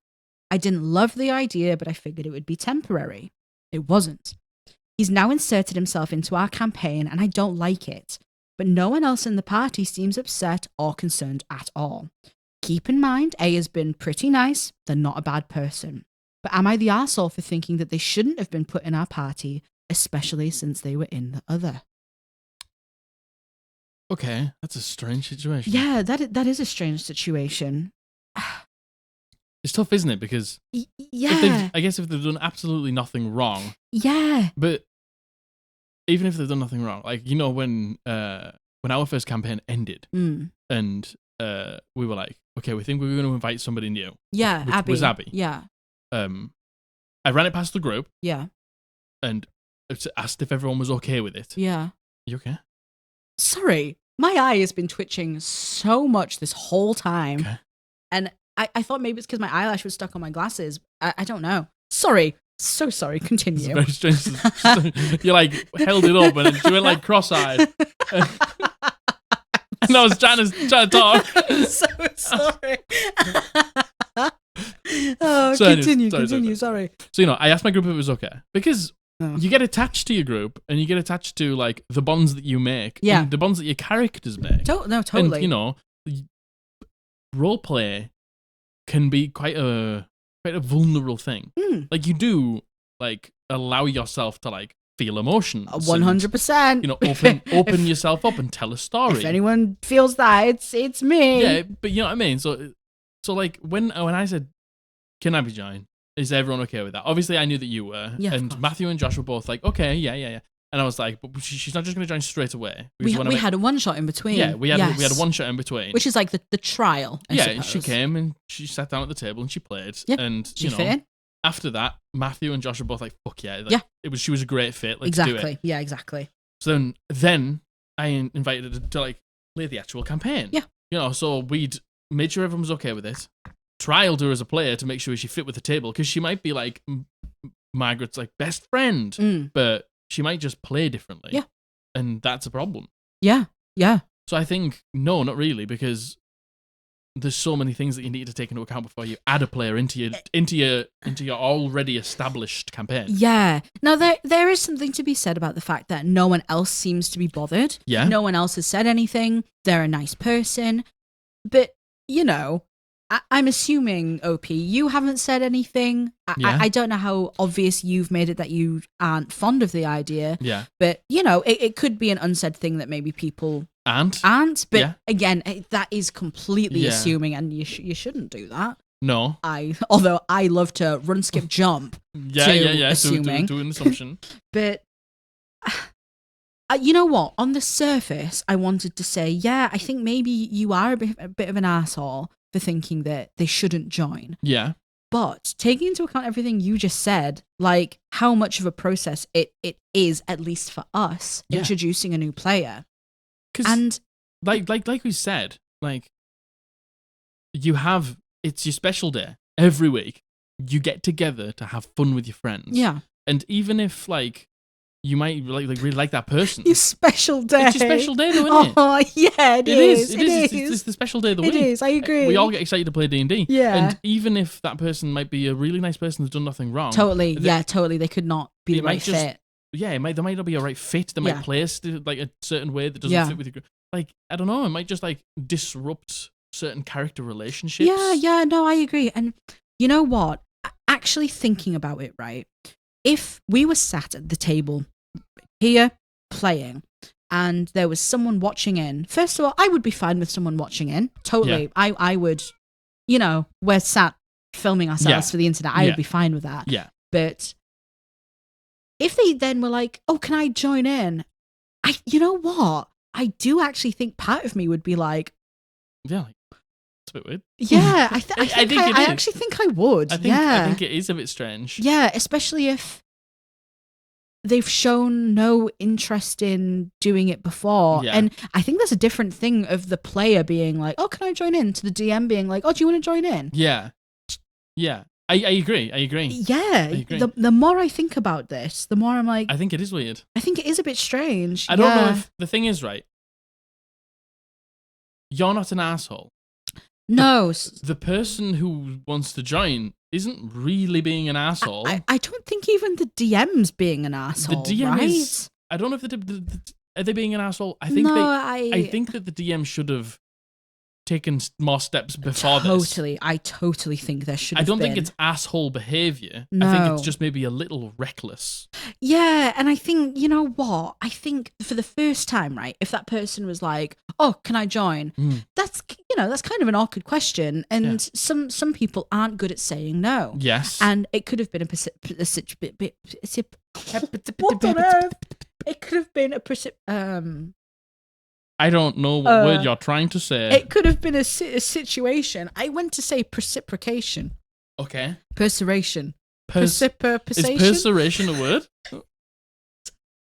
I think that there's maybe a situation where your DM might not have been able to say no at the time, right? However, I get that. I totally get that. I do totally get that. However, it's been a few sessions now. That's where it's strange. Yeah, totally. Did they just turn up the next time and start playing? Yeah. Because that's weird. Yeah, I definitely think there should have been more communication, 100%. Yeah, definitely. Now, I guess the question is, now that they're here, right, and no one else seems to be bothered, and they're not a bad person, I can't really gauge OP, like, how you're finding their playstyle here.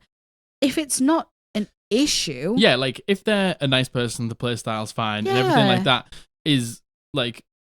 If you just had a conversation openly and were like, I think it was a bit strange that they joined. Yeah. And then it comes to like, oh, the dog nearly knocked the light over. Oh, he's stuck in the curtain again. He was stuck in the curtain. Yeah.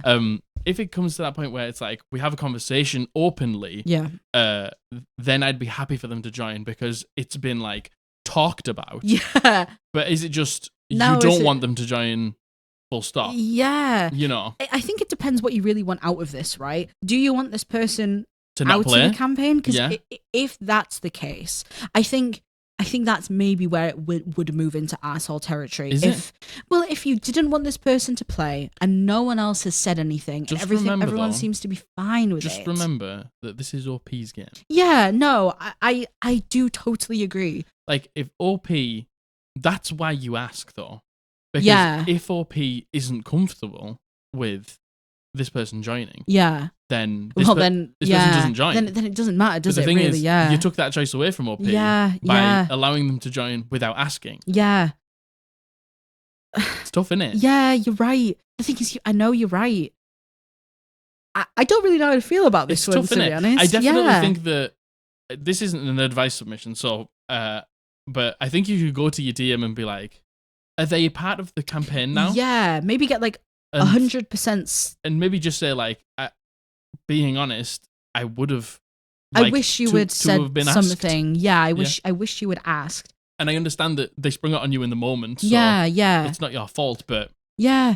And you know, if this is just you getting something off your chest, then of course that's fine. And do you want to know what? I understand. Yeah.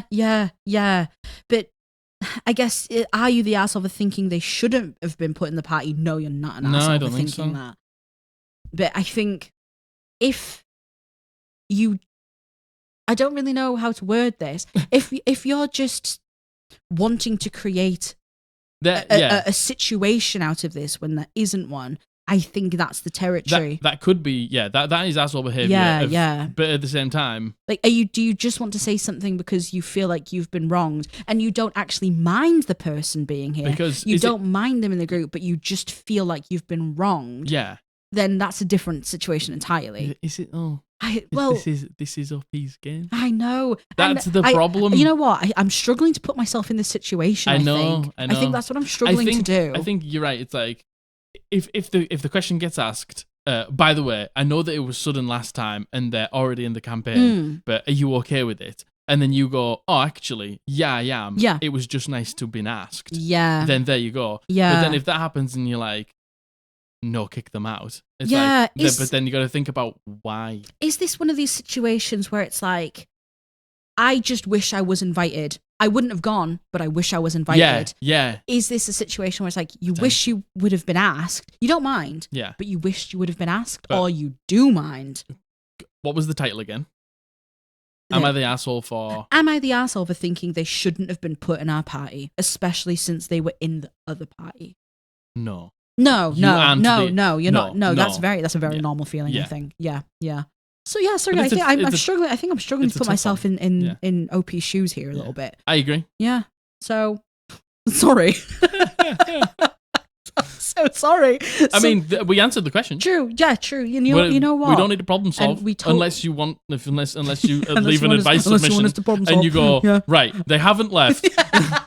And I don't know what to do. What do I do? Totally. Then we could answer that. Yeah, totally. Yeah, I guess this proves we totally don't have the answers to everything, right? Absolutely not. We do not have the solutions to everything, but sorry. I can't wait for next week to there be an advice submission being like, so. Yeah. If you have, I have this problem. Yeah, OP. If you have any clarification to this, please. I'd like if you have any updates to this, please let us know. Yeah. I feel like because I feel like I'm invested in this now. Yeah. Anyway. Okay, so on to number 5. 5. Is it 5? 6. 6? Okay, on to 5 or 6. I love how I've always ragged on you. Yeah, I know. And now we're here. Well, now we're here. Now we're here. Like 91. 5, 6. Okay, so whatever number this is. Yeah, 5 or 6. So this has been submitted by Anonymous, and he goes by he, him. Okay, thank you so much. Thank you very much. So I've played D&D for a few years, and I'm about a year into my first time DMing. Awesome. I love it, creating the world, story, NPCs, etc. Congratulations. I started off quite shaky with the rules though, and while most of the party are fairly new, there is one player who has done it for about 15 years. Wow, yeah. So we have a good system where if I need help with the rules or people are confused, then the veteran player will help me out. I sometimes ask him or he will interject. I don't mind it at all as if I say, okay, but I think I want to do it this way, then he's totally cool with it. The longer we play, the less I've had to rely on him. Sounds like a good system to have. Sounds good. This is the problem. The veteran player is a massive min-maxer, so he is super powerful and does 70% of the damage usually. Okay. The other 4 players have done theirs mainly with roleplay. Now the veteran player wants to multi-class his rogue with a fighter. He showed me the build, which is even more powerful. Some of the other players already feel sidelined a little bit, so I said that I didn't want to do multi-classes in this campaign, mainly due to it being complicated, but also due to balance issues. He is annoyed that I won't let him play it this way. He's annoyed that I won't let him play it his way, but I'm worried that he will become too powerful for the other players. Understandable. So am I the arsehole for not allowing multi-classing in my campaign for balance reasons? Also, is there any advice to help with my situation? Because I'm really not sure if I'm in the right or not. P.S. Love you too in this podcast, by the way. Thank you. Thank you. Thank you. We love you too. So, thank you. the moment you did the right thing was when you said that your players felt left behind. Totally. Totally. If your other players didn't give a shit and they were like, nah, we care more about the role player, let that player do the damage. Yeah. It's fine. Yeah, then that's a totally different conversation. That's totally fine. then allow it because then everyone's happy. Yeah. Which is the most important thing. Yeah. But, if they're like, we already feel left behind. Yeah. And this person wants to, because, multiclassing can be super powerful. Yeah, totally. And I get it. Yeah. You want your players to do the things that they want to do to have fun. But, if that person's doing it to the detriment of the other players at the table. Yeah, then it's not fun anymore. Yeah. And I think you're thinking about your whole party, as well as that. Yeah, you're thinking about, is it going to be hard for me to balance? You said you've had to rely on him. You're getting better. Of course. Naturally, of course you will. Mm-hmm. But, a year into DMing is still quite new into DMing because there's so many things. There's so many rules. 2.5 years in, still not fully there. Yeah, totally. Probably, there's always room to learn more, right? Yeah, 100%. You're never going to be the finished article. And the moment you think you are, that's when there's a problem. That's when there's a problem. When totally. you think there's nothing more you can learn, because there's always more you can learn. Totally. How do you fix this though?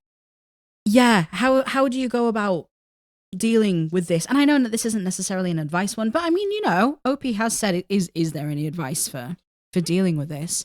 But first of all, you haven't made the wrong decision. You made the right decision saying no. You made the right decision saying no. Yeah. If they already do 70% of the damage, then a rogue fighter multiclass can be very powerful. Yeah, totally. Like, totally. Sorry, we had to cut for the dog, and I have no idea where we left off there. We're gonna try and this isn't advice, so we'll try and keep it nice and quick.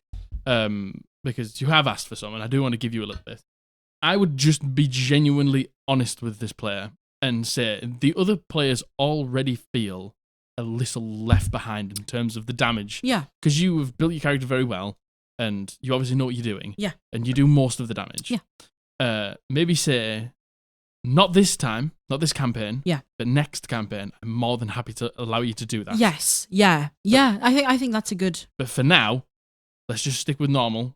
Because they already feel a little left behind, and I don't want that gap to increase. Yeah, the only thing with saying that is, do you then create a divide between the other players and this player? There already is a little one. Yeah, but do you make it like a known divide by being like they feel left behind anyway?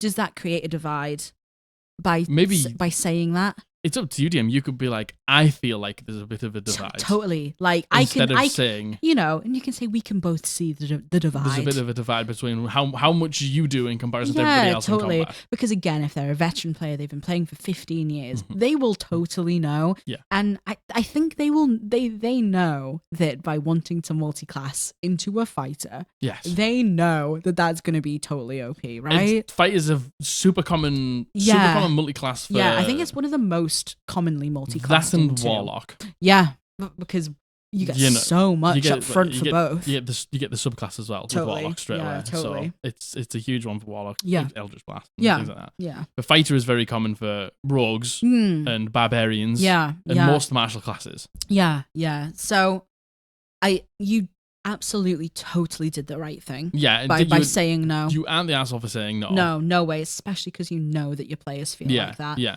So good looking out, to be honest. Yeah. You're not the asshole. No. I understand why you would feel like you're being like that. Because it's not you're telling nice. your player no, and that's never nice. It's not nice. It's not nice to have to restrict people, but I think you've done it for the right reasons. And I'm telling you, your player will know. Yes. Your player will know why this is, and I think they should maybe be going easy on you a little bit instead of being annoyed about it, because they know. 100%. 100%. Indeed. Thank you for submission, OP. Yes. Okay, so this is a number 7. Is it number 7? I'm committing to number 7. It's number 7. Definitely a number after 1, a number before 10. Correct. Totally. Correct. So it's in that threshold. This has been submitted by Anonymous, and he goes by he, him. Thank you. So, okay, buckle up. Buckle up, baby. I'm strapped in. I'm buckled. My cousin, they, them, decided to DM Rime of the Frost Maiden. They've been running this campaign for a bit before one of their players left. I had played with them in a separate campaign before where we were both PCs, so they asked if I would like to join. I, he, him, said yes enthusiastically. I was very excited. Mm-hmm. I wouldn't say that we're a hardcore rules lawyer vibe, more about having fun. I came in the middle / later to in the game. The main PC's characters' names had all been changed to funny names and so on.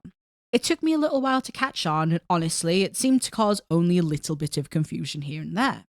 I had played a bit of D&D before, but not a lot, so I just used my character from my first ever campaign, an elf arcane trickster. I'm with you. There's a lot of arcane tricksters, you know. There is a lot of arcane tricksters. I know it is probably one of the best rogues, right? In my opinion, totally. And a lot of people play the arcane. I hear a lot of people playing arcane tricksters. So it has to be like that because it's great for a reason, right? Yeah, it is. It's extremely good. So important to note, I had an insane passive perception, and I had a legendary bow as my main weapon. Nice. So this is spoilers for Rime of the Frost Maiden. Okay. If you don't want to hear, I'll put a timestamp up to where you can skip to. So we defeated the Frost Queen and headed to the Cave of Wonders, or whatever.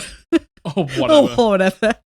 Eventually, we head to the ancient crashed city. The theme is very scary, so we, the characters, are all on edge. Over the course of playing, the DM had said that they were tired, and maybe they hadn't prepped as much, and we would have to bear with them. I get it, I had just started DMing on my own campaign. But it seemed to me that their heart wasn't really into it anymore. They had even said that this would be their last time DMing for a while. Okay. Anyway, we are stealthing through the ruins of this once great city, encountering scary stuff as you do. Mm-hmm. But at one point, I was asked to roll a perception check. I roll a natural 20, with my passive perception being so high My DM tells me that I see a menacing skull that seems to be following us. Okay. So my character immediately turns and shoots. I was thinking to scare it off, to let us know that we are here, or to hit it and get sneak attack so then we can get ahead of this thing. Okay, yeah. Well, it turns out that it's the big bad, and it completely TPKs the party. We all fail our con saves, we all die. Now, being a DM, I looked into the book at this specific part, and the wording states, a past check can ascertain. A past check can ascertain. Ascertain. So, wow. I was reading that as certain. A past check can ascertain. A past check can ascertain that the demi-lich is watching them closely to see how they react to their surroundings. Nice. So it's much less of an immediate danger. If I had known this, I would have changed my approach. But either way, I feel like an arsehole for killing everyone when I was the new addition to their game. But I can't help but feel like this was a great way for the DM to end the campaign so they could look into other passions. Yeah. Am I the asshole? No. I think that's an extremely common, if you're getting tailed. And you turn and you see a fucking skull. In a spooky place. Yeah. And you turn and you see a skull. I don't think it's uncommon to take a shot. Yeah, first of all, to interact with it in any capacity, right? Like, what are your options there? Really, it's like tell the group, and then speed up. You try to hide from it, or I think what we would try to do as a group is we would try to communicate with it. Yeah, we would try to communicate in some way. Yeah, and if it seemed threatening, we would probably fucking attack it and then run. Yeah, totally. Yeah, I think so. Yeah, so that's a normal reaction to have, by the way. Like, the thing is, like you said, if the DM was burnt out and sort of I haven't been able to plan much and don't expect too much from me and stuff like that, that's fine. Like, it happens. It gets like that. 100%. Sometimes you don't have as much time in the week to plan. Sometimes, you're just feeling burnt out and you don't want to. Yeah. And you could probably, wing most of it to an extent. Yeah. I get that. Yeah. But, was it just an excuse? Yeah. And again, I think the fact that there was a TPK, first of all, that wasn't your fault. No, that was absolutely not your fault. The TPK was not your fault. The fact that you all failed your con saves was not your fault. To put the big bad there, menacingly in the darkness behind you, and for someone to take a shot, surely your DM must have thought that can easily happen. Yeah, but then OP then follows it up saying they actually checked Rime of the Frost Maiden? Yeah. Sorry. And it says a past check can ascertain that the demi-lich is watching them closely to see how they react to their surroundings. So it doesn't even necessarily sound like that's where the fight happens. Yes, totally. And now I fully understand. Modules, it's completely... just because it's written that way doesn't mean you have to do that. Yeah. Totally doesn't mean you have to do that at all. Yeah. But then everyone interprets things differently, right? Mm-hmm. Were you watching me pick my ear? Stick your finger in your ear on the podcast. Listen, why you call me out like that? Disgusting. No. You're disgusting. No, please. Yeah, so... Not your fault that you TPK'd. I think that was a very normal situation. Yeah, come on. How many of you? Tell me how many of you would see a spooky skull in the dark and not shoot it? Yeah, and I think at the very least, not try in some way to interact with it. Yeah, we would totally. So was the shot the reason that the TPK happened? I don't think so. No, I don't think so. I think you're right. I think maybe your DM was feeling burnt out, and your DM wanted to end the campaign. Took your shot as a get out. Totally. They were like, well, this seems like the perfect way to... if they said that this was the last session they were going to DM anyway, maybe they were like, well, this is perfect. I just had a little look on here. This might not be the same. Yeah. Like a demi-lich. Yeah. Yeah. Intelligence, 20. Mm-hmm. It's an intelligent thing. Yeah. So it's not just going to be like primal, oh, you shoot me, I kill you. Yeah. Do you know what I mean? It's calculated. It's calculating. It's observing them from a distance, So it's not just a reactionary thing. Yeah. So I genuinely believe this was an excuse. Yeah, I think so too. And the thing is, I don't even really think that the DM was being an asshole here either. And the thing is, if you're burnt out, you need to just communicate totally. that. I think... And not TPK. I do think that the DM went the wrong way about it. Agreed. Definitely. Agreed. But yeah, it sounds like maybe this was their get out clause. It was a get out. Yeah, totally. And like, there's nothing wrong with even right towards the end of the campaign, if that is where this is in Realm of the Frost Maiden. I've never played it. Realm of the Frost Maiden does look so cool. It does. No, I totally agree. It's the module I've read the most about. Oh, is it really? Yeah, because we went up into like Stockwagon and it was very wintry, and there's like quite a good few resources, avalanche resources and blizzard resources and things like that. So I wanted like random encounters for us to be able to like do, and they have some great ones. But I don't know if this is towards the end. Even if you're 5 sessions away, if you're burnt out, it doesn't matter. No, yeah, totally. It can still make you just dread it every week and not want to do it. Yeah. So just say that. Yeah, I think. But the thing is, to be honest, I think the DM did say it in a roundabout way. Now, I agree. They should have just said it. They should have said, we're just stopping, instead of using this as an excuse to finally stop. But they did say, I haven't had the time. My heart's not really in it.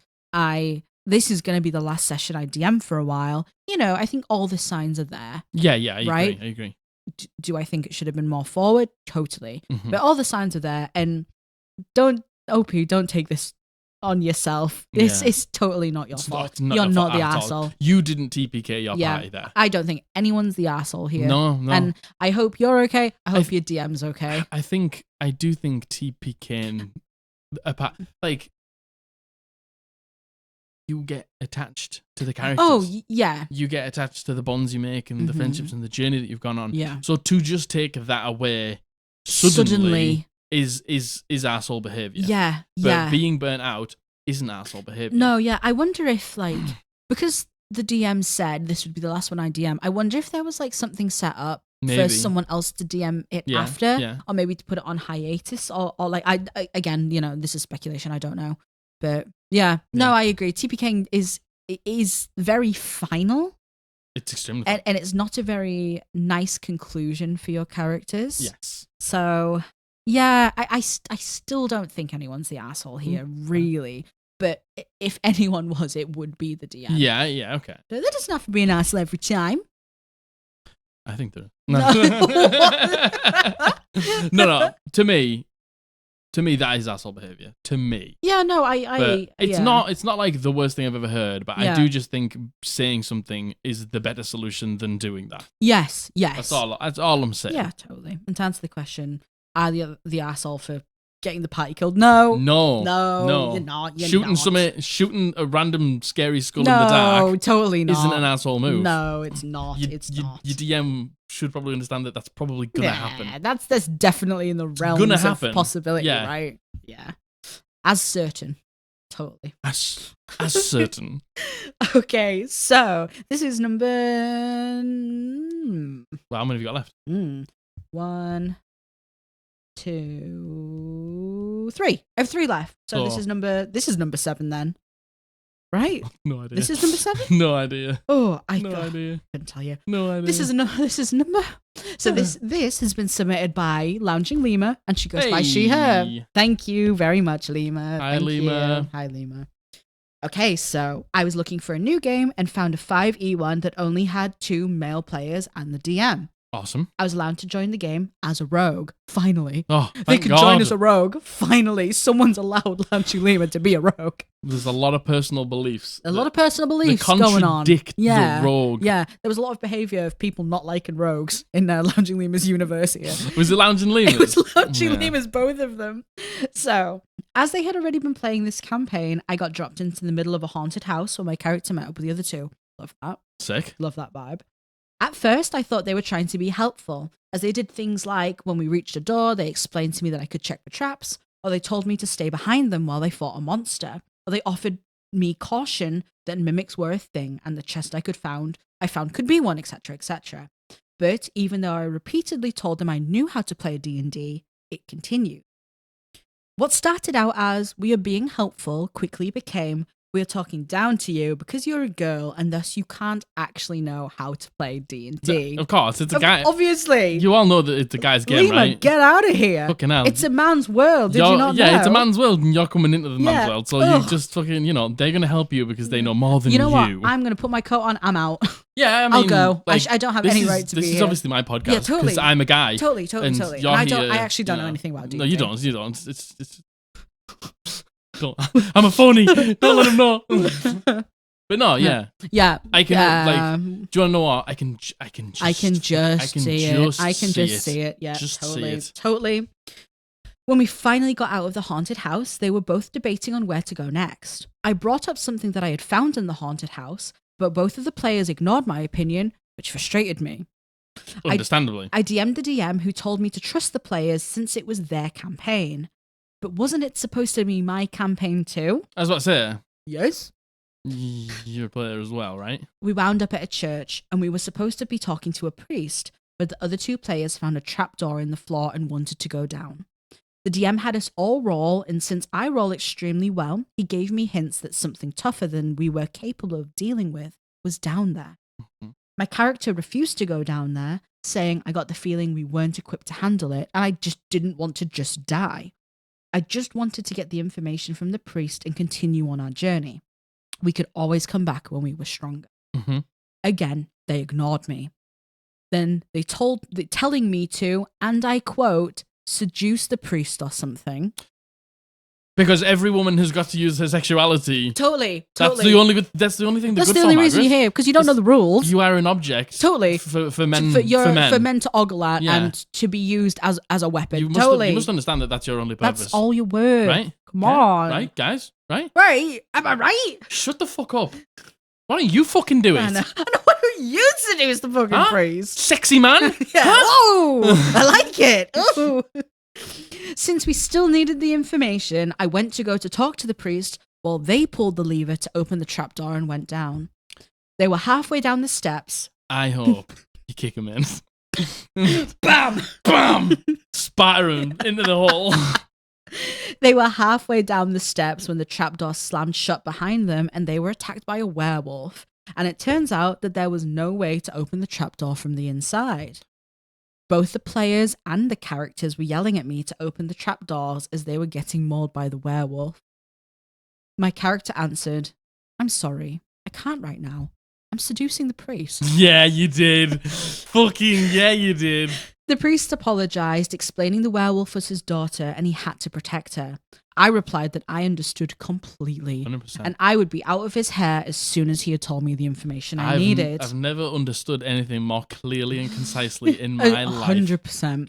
Getting the information, I bid the priest adieu, and with my way to the forest, is that how you say it? Adieu? I said what? Adieu. Yeah. Adieu. I think. Yeah. Adieu. ADIEU. Man, I look like such an uncultured fucking swine right now. As I bid him farewell. Yeah, as I bid the priest adieu and made my way to the forest, and I DM'd the DM that I was quitting. Good. I couldn't play in a game in which I wasn't respected. The DM apologized for them ignoring me and told me he understood. Then, as I was logging off, I heard the DM say, "You both die. Roll new characters." So I'm wondering, am I the arsehole for letting their characters die? No. And should I have let them out? No. Man. But, learn your lesson. Learn your lesson. I know. Listen. Learn your fucking lesson. Learn your lesson and treat people with respect. First of all, to do the whole over-explaining thing, to be like, oh, you can check for traps, and oh, this could be a mimic. But first of all, that's great if the player is a new player and they don't understand, right? You need that. However, as soon as the person goes, she said, I made it very clear that I'm experienced at D&D. I know how to play D&D, don't worry. But then to be like, no way. You don't know how to play D&D. No way. And You're then to a woman. continue it, that's so fucking frustrating. That's so fucking annoying. And I feel like, again, that applies to women in not just D&D. That applies to women in so many different things. In life. Totally. Any male-orientated thing, I don't know, what's a more commonly Like, well, the trope is like IT. First of all, like, that's fucking bullshit. Sport. Yes, yeah. Do you know what I mean? Those things that are like heavily male orientated and heavily like focused upon men and things like that. Yeah. You know, like women can do those things too. I said it as a joke. It is a fucking man's world. It is, but it's built to be a man's world. Yeah, no, absolutely. Sadly. Yeah, totally. And stupidly. And the fact that you messaged the DM and you were like, I don't really like how I'm being talked to, and the DM was like, trust them. It's their campaign. Like, what's the point in taking someone in if you don't treat them equally? Yeah, it's like, what's the point? Why is it their campaign? Yeah, totally. What's the fucking point? It's every player's campaign. Yeah, yeah. Not just the guy's players. And okay, right. Yeah, there is an argument to be made. Should your character have let them out? Yeah, probably. You think? Yeah, probably, right? Probably. But don't think so. Listen, I fucking wouldn't have. I don't think you should have. I fucking absolutely wouldn't have. Especially when, like, the point is, it's like, when do they learn the lesson? Yeah, no, I completely agree. Do you want to know what? I'm going to say something nasty. I hope you cared about those characters and you fucking lost them. Yeah, totally. Because maybe that will make you understand why she didn't let you out. Yeah, like why your actions and the things you say to people what? No. Have fucking consequences. What? And if you treat people badly, they're going to treat you badly as well. Yeah, and like that's the thing though. It's like why should LoungingLemur let them out if LoungingLemur's been treated like shit? Yeah. Or why don't you just go and seduce the priest? And you know what? The moment that I'd have kicked them down there, I'd have fucking stood on the trapdoor. I'd have stood on the trapdoor and I'd been like, sorry, I can't hear over your blood-curdling screams. Honestly, I much prefer the I can't right now. I'm seducing the priest. You fucking slayed it. Man. You slayed it that's so like a fucking hard. mic drop moment. That's a fucking, that is a power move totally. if I've ever seen one. Totally. Do you want to know what? There's times where you're like, yeah, maybe you should. Don't agree. Not this time. Yeah, you know, yeah, I know. Don't agree. I feel like there's so many times where I try to put myself in that situation of the other person. Yeah. And I try to see it from like their perspective. I don't necessarily know if this person really deserves. They don't deserve it. Yeah, they don't deserve it. Yeah. Why do they deserve the characters? Yeah. No, you're the right. Characters are dead. Roll some new ones, and next time, don't make them fucking assholes. And you know what? I think I'm forgetting the fact that the DM, that LoungingLemur rolled the highest check, right? And the DM was like, your character knows something's wrong. Yeah. And obviously, the other two above table, the other two players would have heard that. Yeah. Regardless of what the characters heard. Mm. But even then, her character was like, we shouldn't go down there. And then the characters did. Yeah. What did they expect? Don't know. Did they think that the DM... Maybe they expected that the DM wouldn't do something like that to them. Yeah. Maybe there was like this. I don't know. Don't know. Fucking don't really give a shit. Yeah. You know what? I don't know why I'm trying to think of all these things. Don't really care. Yeah. Do you know what? I'm fucking glad it happened to him. Yeah. You know, Fuck I him. am. Fuck him. And that is just such there's things that are just more important than D&D and treating people with respect. And fucking treating the fucking women around you with respect. Because do you want to know what? Just because, you know, you're a man doesn't mean you're above anyone else. Absolutely. Especially women. Especially fucking women. Totally. Fucking, like we said before, let's fucking lift the female and the female presenting people in our community up. Because, fuck me, it's harder to be a woman than it is to be a man. It is. It absolutely is.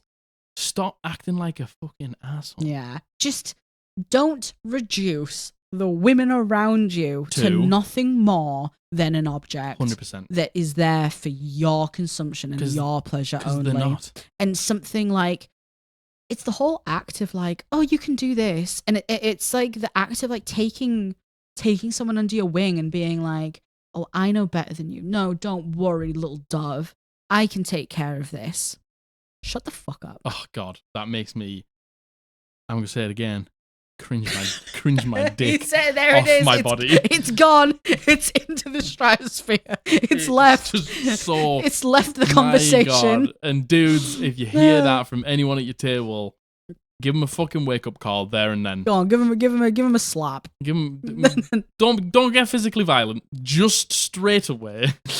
Let's try and resolve it in some of the fucking. Let's try and educate first. There's moments in life. Give him a slap. There's moments in life where you can like educate. Yes. And I think that those are good moments. Yeah, no, I agree. I agree. I think it is very important to, at that moment, if someone's been a fucking cock, just say, what are you doing? Yeah. Why do you think that this is okay?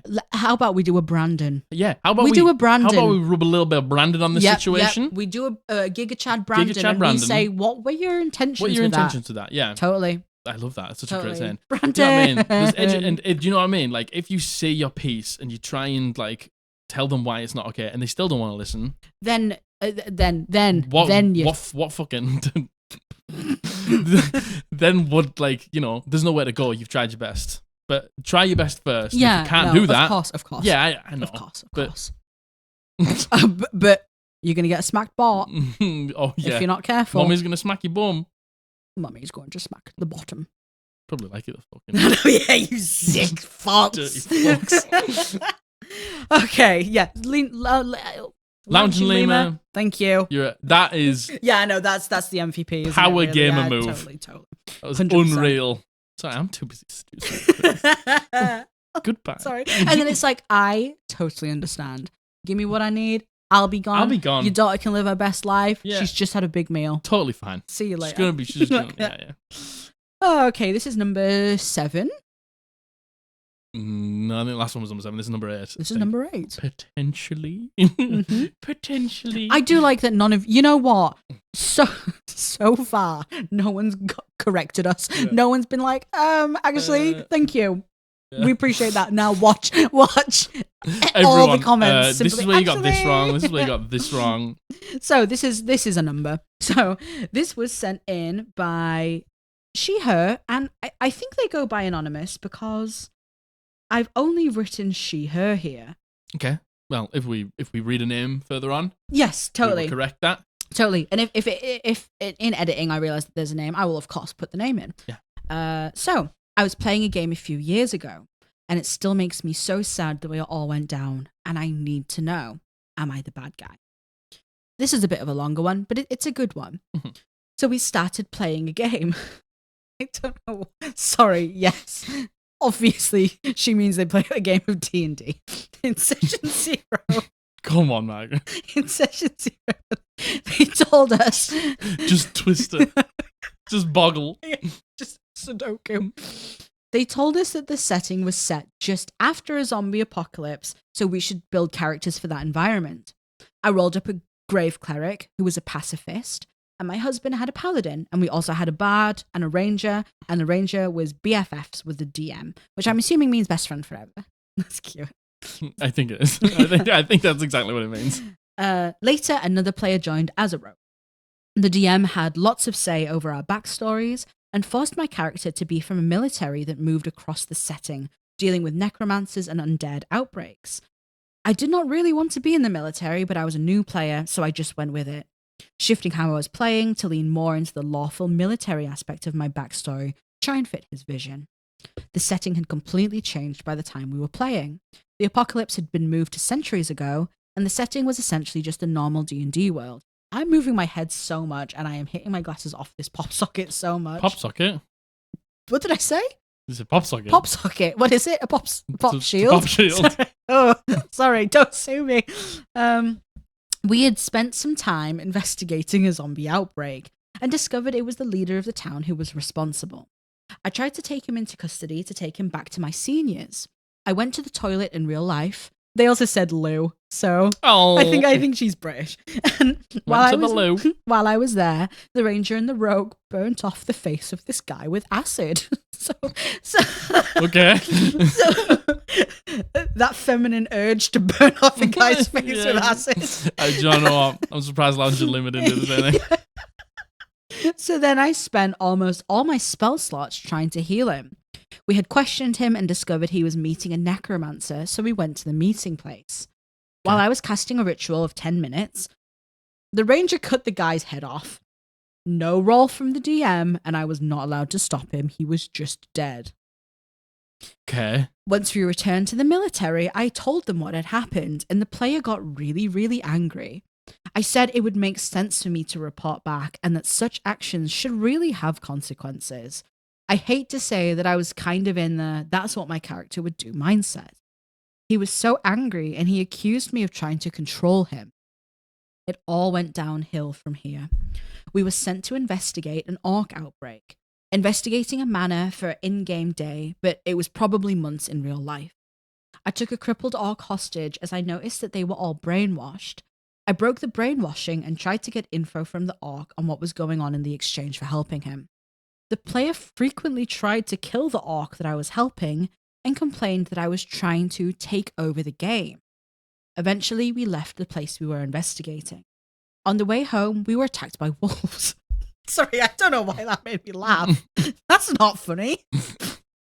The wolves have arrived! I knocked one out and tried to tie it up so we did not need to kill it. While I was carrying it, the other player shot the wolf and killed it instantly. Once again, no roll from the player, no damage roll, and I was not allowed to stop it happening, even though I was carrying it at the time. Sounds a lot like they just... There's painting a picture, isn't it? They've got a problem with you being a pacifist. I know, they're painting a picture here. I was carrying it at the time and it was just dead. So I reached out to the player and I cast Inflict Wounds and I downed him. I had just had enough. He was rude in and out of game and I was done. DM stopped play.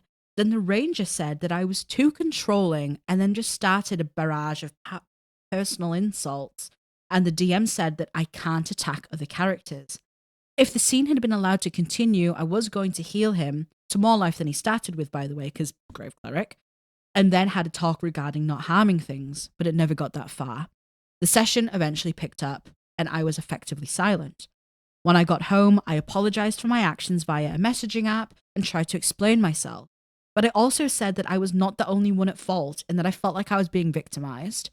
My husband and I were kicked from the group, and he has not seen those friends since. I realize now I should have stepped out of the game when I started to feel like the other player was being needlessly aggressive, but I hoped that it might eventually stop. I still feel terrible still, literally years later. We were all new players, so that probably has a lot to do with it. I did try to talk to the DM to apologize, but he was just not interested. We played for 2 years, and we were all level 4 by the time we were ejected. It was not the best game, but I feel like I have really wrecked connections for my husband and his friends. There are probably a couple of baddies here, and I'm one of them.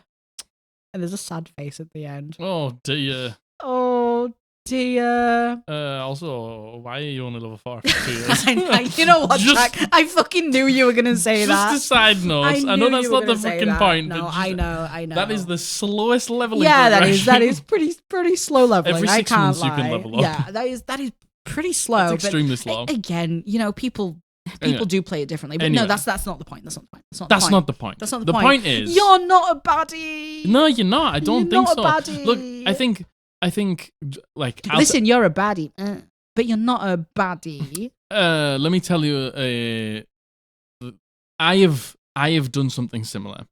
In a early campaign of ours, there was like I won't go into like details or anything like that, but one person had it out for me a little bit of my character, and one day I just couldn't be bothered anymore. Like they were making my life a little bit difficult in game, and I just gave up. And I shouldn't have. I should have set it above game. And I should have been like, can we stop this? Because I can't be bothered with it. I just want to play D&D and have a good time. And you're making that quite hard. But I didn't. And, I let my emotions get the better of me. Yeah. And I shouldn't have done that. Yeah. And I know I shouldn't have done that. Yeah. But it can happen. But at the same time, it doesn't happen if that person doesn't make your life difficult. I know. If you don't get pushed to that point. Like, that's the thing. It's like, yeah, you're in the wrong because you reacted. But the thing is, you don't react if it doesn't happen. Yeah, and the fact that it happens in the first place is the problem. Yeah, it's like a cycle, isn't it? Yeah. It's like, what came first, the chicken or the egg? Yeah. Do you know what I mean? Yeah, I get it. And like the thing is, it's like you've reacted, but they're being an asshole. Yeah, they are. They are totally being an asshole. They are totally 100% being an asshole. Like you put in the beginning, your character's a pacifist. pacifist. I imagine that was evident many times after 2 years. And you know what? if your character was a pacifist, and the thing is, you said your DM had a lot to do with the backstory, right? Yeah. Your DM would know this. Yeah. Your DM would know that there is someone in the party who's a pacifist, right? Then your DM facilitates the other player. No rolls. No, first of all. Can't stop him. No rolls. Why? Why is your DM facilitating that? But like for things like that, when it comes to those crunch moments, someone's like, I know that I can't do this. I shouldn't be able to, but can I try and stop this? Yeah. Or can I try and catch that person who's falling? Like something like that. Like you never deny those moments because those are like epic moments. Yeah. So why is it just I want to chop this dude's head off? And why are you facilitating like arguments between your players like this? Why are you facilitating like I know it's not PvP, but player conflict like this? You fucking know she's a pacifist. You know she's a pacifist. And if you had a problem with her being a pacifist, or if anyone else did, that should have been brought up above table. Like, all of that behavior is, like, why are you killing the wolf? Wolf's knocked out. Yeah, like... Why are you doing that? Why... You're doing that for no other reason. You're doing that other than to spite... To piss spite her her. off. Yeah, to piss her off. Yeah, totally. That's the only reason you're doing it. Totally. And that is fucking toxic. And that, do you want to know what? Is another one of my most is one of my biggest pet peeves. Like I said, not paying attention is fucking the worst one. But like intentionally going against another character's beliefs for no other reason than to just piss them off. You're just playing to make other people have a bad time. Yeah. That's the only reason you're playing. I've realized that I've left something out here. I've accidentally skipped... Watch me go back on everything I've said. No. I've skipped out a paragraph here. Go on. Finish it off. Yes. Sorry, it was kind of in the middle. Sorry? So, wow, this actually gives a lot of context, to be honest, as to why this person was trying to piss her off. Sorry. So it was the paragraph where he was really angry that I had gone back to my seniors and told them and said I was trying to control him. Then it all went downhill from here. He said that he thought Trump was really great. We're in UK, not US. That's a whole separate topic entirely. Trump fucking sucks. Hate that dude. But that's a different thing. So I started listing all the terrible things he has done. The player got really angry. Just so you all know, we fucking hate Trump. Yeah. Without a shadow of a doubt. And we will not make that. We will not like shy away from that point. No way. You know, but we also don't live in America. So yeah. we don't. Yeah. We're not as clued in as a lot of people. It doesn't affect us as much. It doesn't affect us as totally. But, you know, that guy is evil. A cancer upon this earth. Yeah, evil. So yeah. Anyway. So he essentially... I'm glad he's arrested. Yeah. Oh, yeah. He essentially stopped talking to me out of game after that. Turns out he is a right-wing ultra-conservative and he didn't like the fact that I'm not. So... And he probably didn't like the fact you were a woman. Yeah, exactly. You know what? Leaving that out really messed up that whole story, to be honest. No, it didn't. Because what? Then there's your answer, isn't it? Yeah. There's your answer. There's your answer. You said we knew anyway, but he just doesn't like you. Yeah, he's just trying to piss you off in game. Yeah. And the fact that your DM is letting that happen. It's just it's terrible on the DM and terrible on that person. Totally. Absolutely. I'm not going to get into it, but you know that sort of embodies that sort of person. Oh, you know, yeah, and like everything that sort like of the whole we went out of our way to capture this guy to interrogate him. I left the table and then they burn his face off with acid. I'd use all my spell slots to heal him up. It's like if you can sit there and watch them trying to heal them up, and they're spending all the spell slots, then you just chop their head off. Yeah. Like, come on. What's the point? Come on. Why are you like? The only reason you're doing that is to piss that work person together. off. You are literally turning up to D&D to upset somebody and no other reason. 100%, because that is the worst kind of player. 100%. Worst kind of player, without a shadow of a doubt. And fuck off and stop playing D&D. Yeah, we don't want you to play D&D. Shut up. OP, I'm so sorry that you blame yourself here. By the way, and you sit here and fucking spout right-wing conservative politics. I know. As well. Shut fuck up. off. And I feel so bad for you. The fact that you feel that you've severed the connection between your husband and his friends. I'm going to say it. I don't know if that's a bad thing. You don't want your husband to be friends with people like that. No. You don't want to have people like that in your life. You don't want any of that near your No husband. way. It's, taking away all of the fucking horrible right-wing stuff. Like, someone who is willing to sit there in front of you and be rude to you and ignore your wishes and be angry at you viscerally. Like, you don't want someone like that around you. No way. And also, I'm gonna be honest, I think your husband probably doesn't want to be friends with that person. Yeah, again, like, we don't want we to don't talk know, for him, I don't know your husband. I've never met him, so I'm not going to speak for him. But let me just fucking put me and you in this situation. You know, if someone's just making you have a bad time at the table, and they're supposed to be my mate, they're not my mate because they would respect you. Totally. Regardless of anything else. Totally. Do you know what I mean? Like, if I'm playing with these people and I'm like, my wife wants to come to play, is that cool? And you come play, and you're rude to her. And make her have a horrible time. We aren't friends. 100%. No, I'm totally... At all. I totally agree. Ever again. I totally agree. Just fucking, like... Just get a grip. Wrong with get people? a grip, man. What's wrong with that person? Again, this is like beyond childish behavior. This is like stupid fucking troglodyte stupid behavior. Like child. Yeah. Childish behavior. And you're not...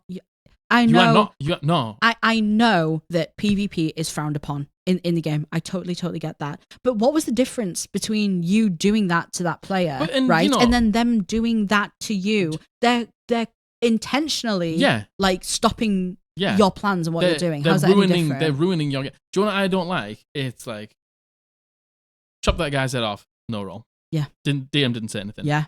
Shot the wolf. No roll. No roll. Didn't say anything. You cast inflict wounds on this thing, and she's like, no, we can't do that. So you're not allowed to. Why aren't you policing this person? I know. Why aren't you talking about this person and their shit behavior and what he's doing at the table? I Why know. aren't you doing that? Why DM? is it the second that she has come to the end of her tether, by the way, stands up for herself? Yeah, and then you're like, oh no, she stands up for herself, and you're like, no, we can't have that. We can't have women standing up for themselves in this game. No. Yeah, I think that says all it needs to say, doesn't it? Really? Again, I don't know who your husband is, but he's fucking better off right now. 100%. Without playing with them. And so are you. You are not one of the baddies. Please don't think you are. You are not the asshole. You were treated really badly in this situation. Yeah, you were. And that's so obvious. Yeah. That's so fucking obvious. And I'm sorry that they got in your head so much to make you think that you weren't. Yeah. Sorry, OP. That sucks. It does. But you're better off without him. I hope that you have found another game of D&D. Yeah. And you're having a great old wonderful time without him. Yeah. I really do. I do too. Sorry to hear that. Sorry. Okay, so this is the last one. I don't know what number this one is, but it's the last one. Same. It's the final one. So, this has been submitted by Alex, and he goes by he, him. Oh, thank you for your submission, Alex. So I have been part of a 5e game that my friend hosts in his workplace after hours with his boss's permission for roughly 4 to 5 years. Gotta get that in there when we aren't trespassing. Yeah, indeed. So our party consists of myself, a cleric, a sorcerer, a druid, a monk, and a barbarian. And I truly love this group, and we have an absolute blast every week. Sometimes one of us is Sometimes one of us misses out due to scheduling issues, work commitments, etc., and it's never been a problem. Okay. As the apparent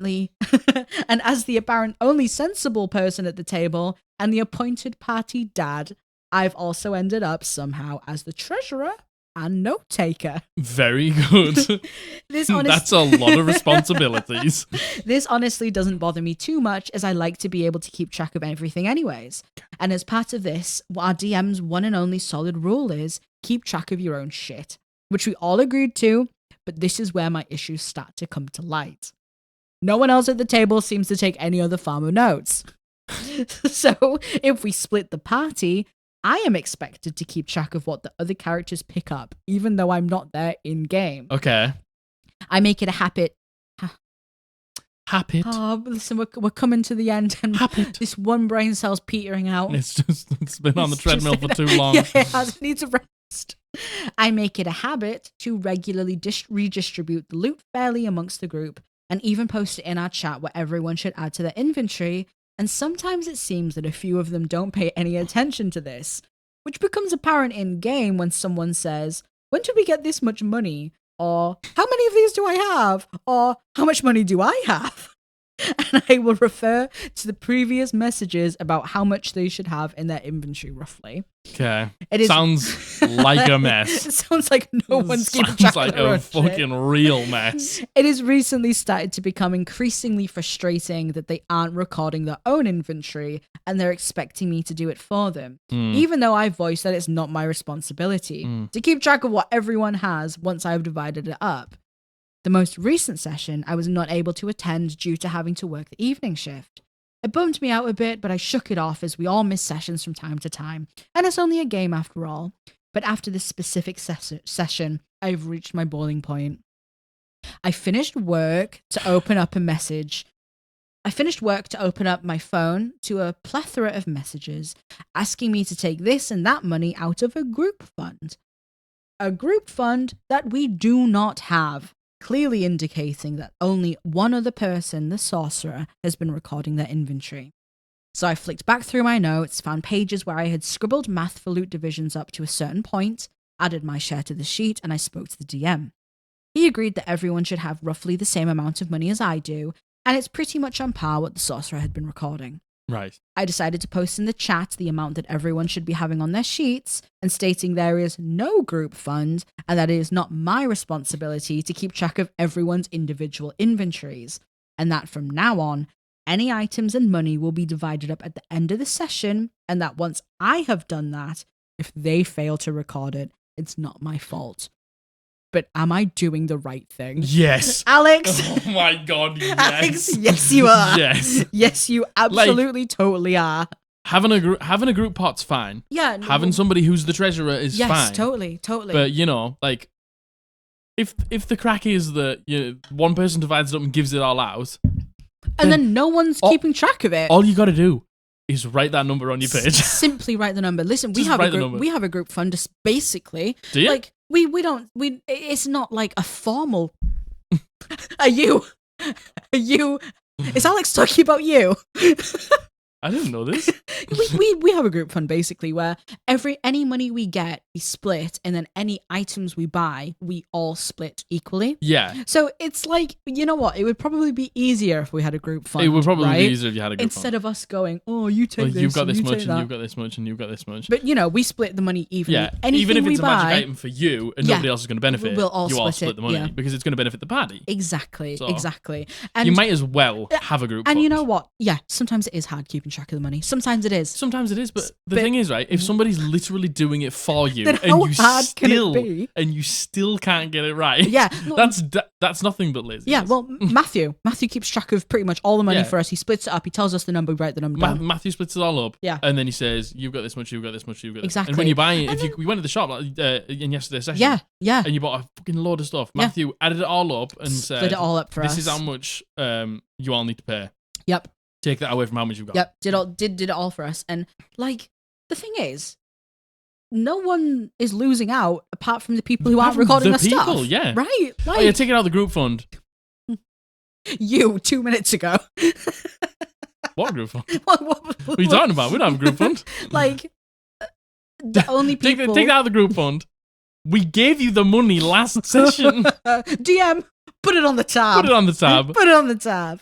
What fucking tab? What fucking tab are you talking about? Yeah, like, the only people who are missing out are the people who are not recording their shit. Like they're doing the math for you as well. You've literally got nothing.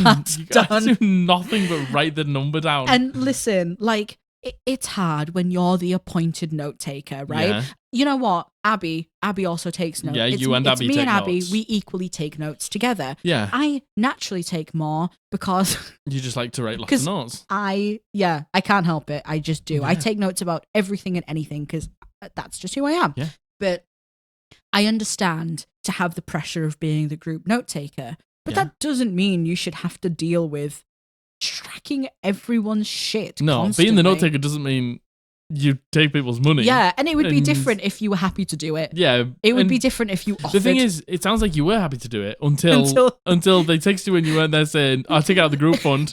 At no point. My face when there's not a group fund.